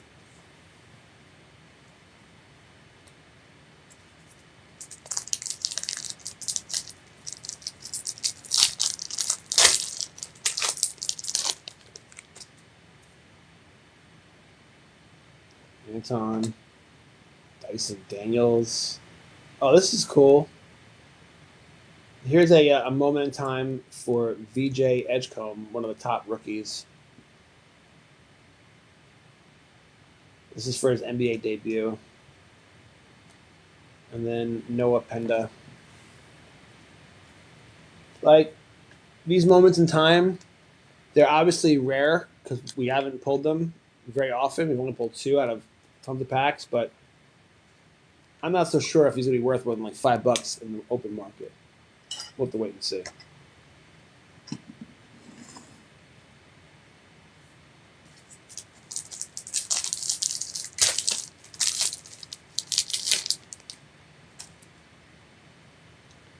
Colin Murray Boyles, Andrew Nebard, Najee Marshall with the red, white, and blue, Michael Porter Jr.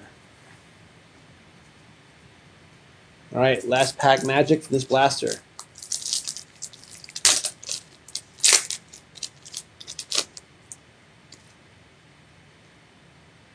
Walter Clayton Jr., Anthony Simmons. How do you pronounce that? Matas Buzelis and Joan Behringer.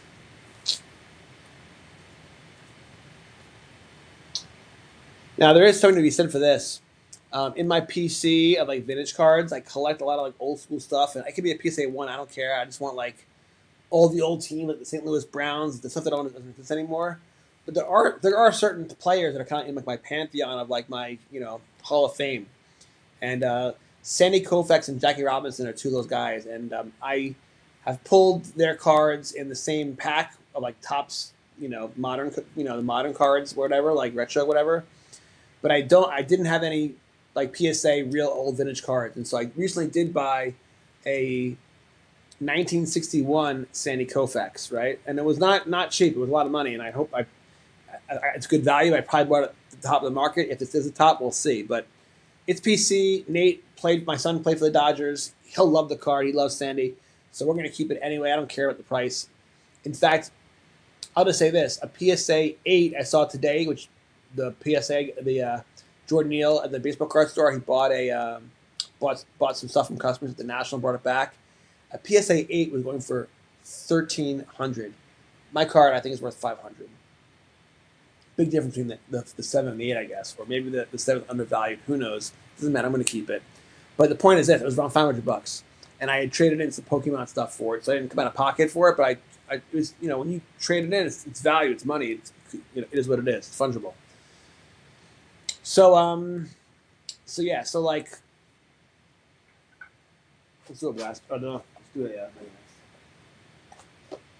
So I still want to buy a Jackie Robinson card, and I've done a search for like Jackie Robinson PSA 1s, and like they go for like $500. And the truth is, when you add all up the money that I spent, it'd probably be around I think 300 or 400. But I was like 75% towards that Jackie card. I could have just bought it, and I'd have it forever, and I'd enjoy it forever, and I'd look at it every day in my office, as opposed to ripping all this wax and then getting. No offense to Michael Rubin, but mostly junk. Because that's what happens when you rip wax. So again, you do this stuff because it's fun and it's entertainment. But if you're doing cards from an investment perspective, it is not a good investment to rip wax. It's a great idea if it's entertainment, and the same way that people go to dinner on a Friday night, or they go to a bar and they buy a bunch of drinks, or they go to a concert. And I went to Jesse Wells. That's a $50 concert ticket, I could have bought, a blaster box of this. So how you spend your money is up to you. There's no right or wrong way to spend your money. And frankly, a lot of spending money is about the memories. And do people remember when they pulled the biggest card of their life? Will they remember that forever? Yeah, they probably will. So. I think people should be responsible with their money. People should only spend money they can afford to spend. But once people have done their budget and they know how much money they can afford to spend on entertainment, well, however they spend it then at that point is up to them. Whether they go to the casino, whether they go buy cards, whether they do fancy sports, and they do FanDuel. They spend the money on flowers for their girlfriend and take her out for dinner. However you spend your money is up to you. But I just say be responsible. And only spend money you can afford to spend. And, nothing wrong with trying to chase a card. Chase cards is a big part of the hobby. It's fun, and be optimistic, but just be realistic with your expectations, right? That's all I'd say. Because 85% of packs, in my experience, are busts. We finally pulled the Steph Curry, even though it's just his base. It's good to see him, though. He's definitely changed the game, has he not? Herbert Jones. Good to see this guy. We finally pulled our first Cooper flag. This is his rookie card with the moment in time. I don't know how much this is going for. Maybe someone in the chat could find out for me. It says, in the first quarter of a game against the 76ers on January 1st, 2026, Cooper stole a pass near midcourt, darted the other way, and threw down a two-handed slam.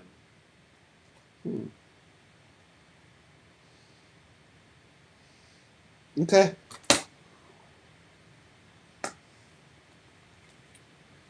Starting to get tired, guys. Just might need to take a break and refuel. We're up to 28 people. I forget when the V-Friends chat, it stayed low for like the first hour or two, and then like it would jump from like 100 to 500, then from 500 to 600. So if we stick around long enough, this chat could continue to grow. And like last night when the crowd got bigger, I didn't want to stop. I wanted to kind of like give the people what they wanted. I wanted to deliver for you guys.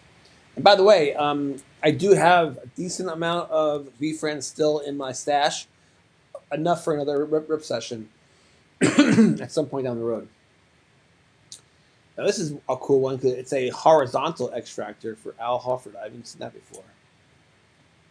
Hugo Gonzalez extractor, and then Eamon Thompson base.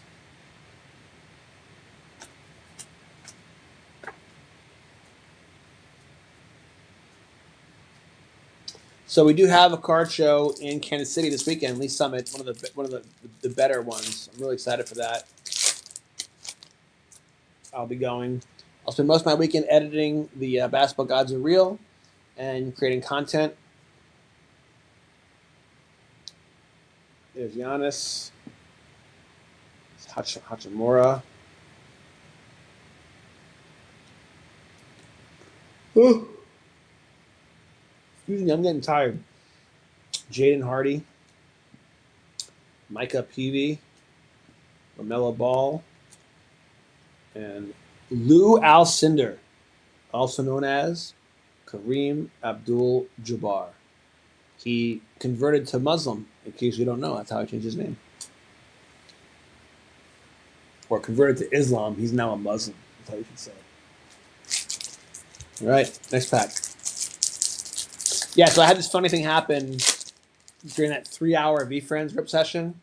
I had gone 2 hours. My back was starting to hurt. I hadn't moved. I hadn't gone to the bathroom. I hadn't refilled my drink. And I was like, all right, guys, there's 684 people watching. I'm going to take a 10-minute break. If I get back here and there's more than 400 of you still watching, well, I'll go for another hour. And if there's 0 people, because everyone left, because I left, then I'll go to sleep.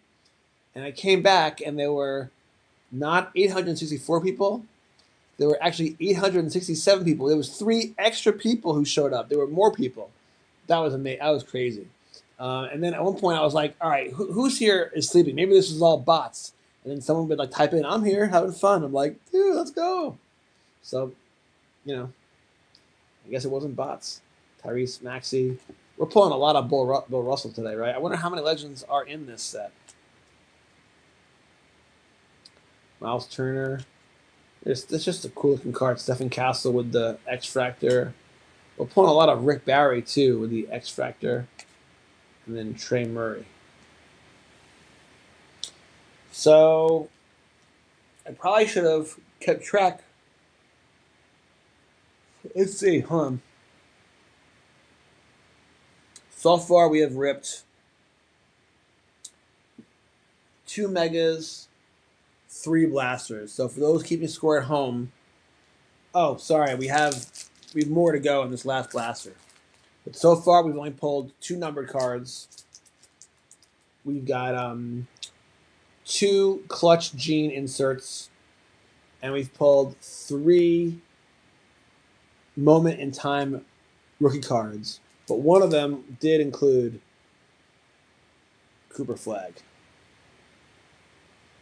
Wow, it's totally a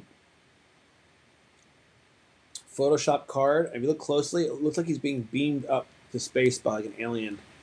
It's weird. And they all have that. It's kind of weird.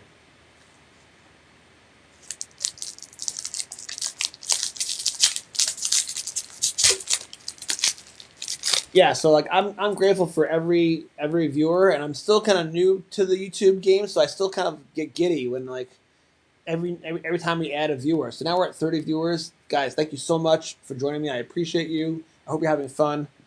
Here's Rudy Gobert. I mean, I don't know about you, but how excited are you guys for next season for basketball? I think next season is going to be so good. So many trades this offseason, so many surprises. And then now you have LeBron in Philadelphia, which I think will be great. I think there'll be a lot of parity this year. It's going to be a really great season of basketball. And we better enjoy it because you know what? If you've been following Major League Baseball and the collective bargaining agreement, which ends this year, the two sides, the players' union and the owners, are so far apart.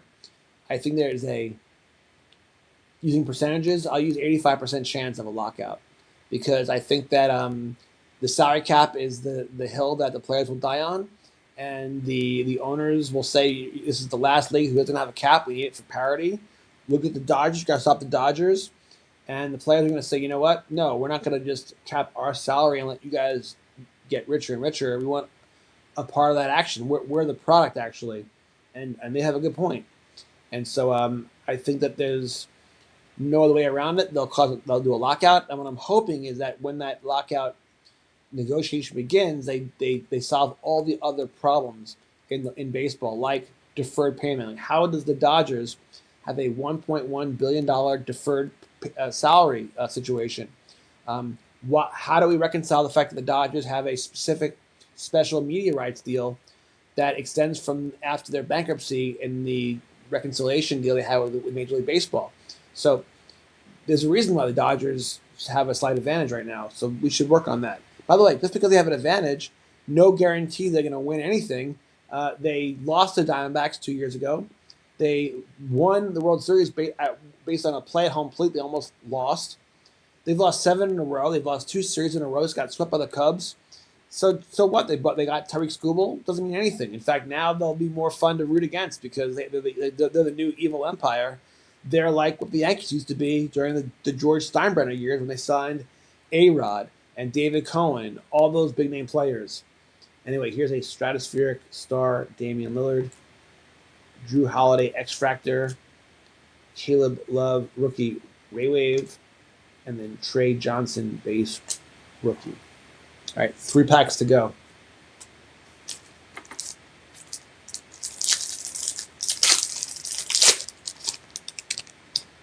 So these high boxes were going for $1,000. They retail for $500. That's just insane. I am happy that Topps is honoring the fact that their flagship products, like their base paper sets, should be like mass produced and therefore should not be expensive. And they're launching flagship football with Evan Mendoza on the cover, the QB from Indiana, who's now playing for the Raiders. And I think that high box is going to cost, I think, like $120, which I think is, given the current hobby, is actually quite reasonable. I still remember when high boxes were like $60 for baseball and whatever, but that's what I think is the going rate for now and for football. And given its flagship and all that, I think that's actually probably dare I say, a good value. I guess compared to $1,000, it is. Josh Hart, you pulled this like 3 times. Drake Powell, Carter Bryant, X-Factor, Ben Seraph with the Ray Wave. He was on my team during Lost Franchises 1.0, and he was pretty good. He could dribble, get to the hoop, and he can shoot threes. He was good. And then Miles Turner. I love when video games are made really well. The players look and feel, even through the controller, how they should play in real life.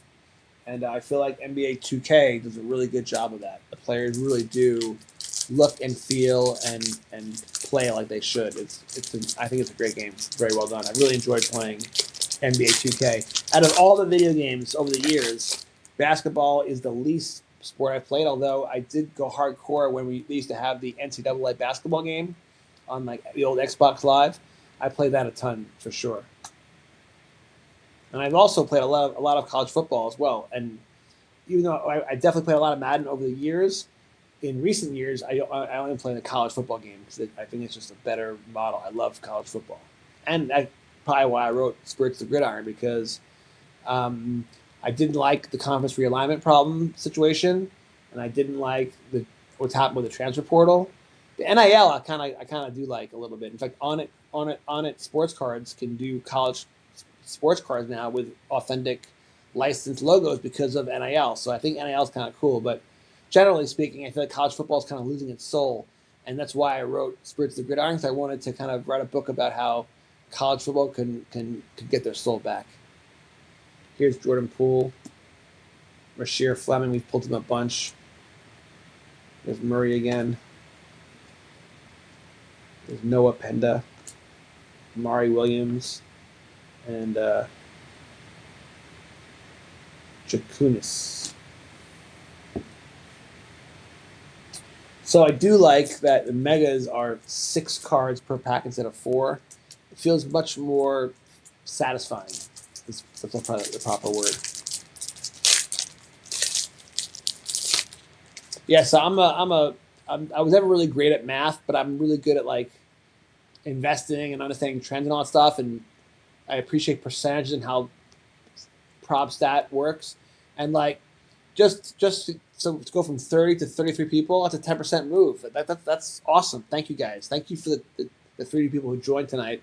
Thank you for hanging out with me and all of us and everyone who's in the chat.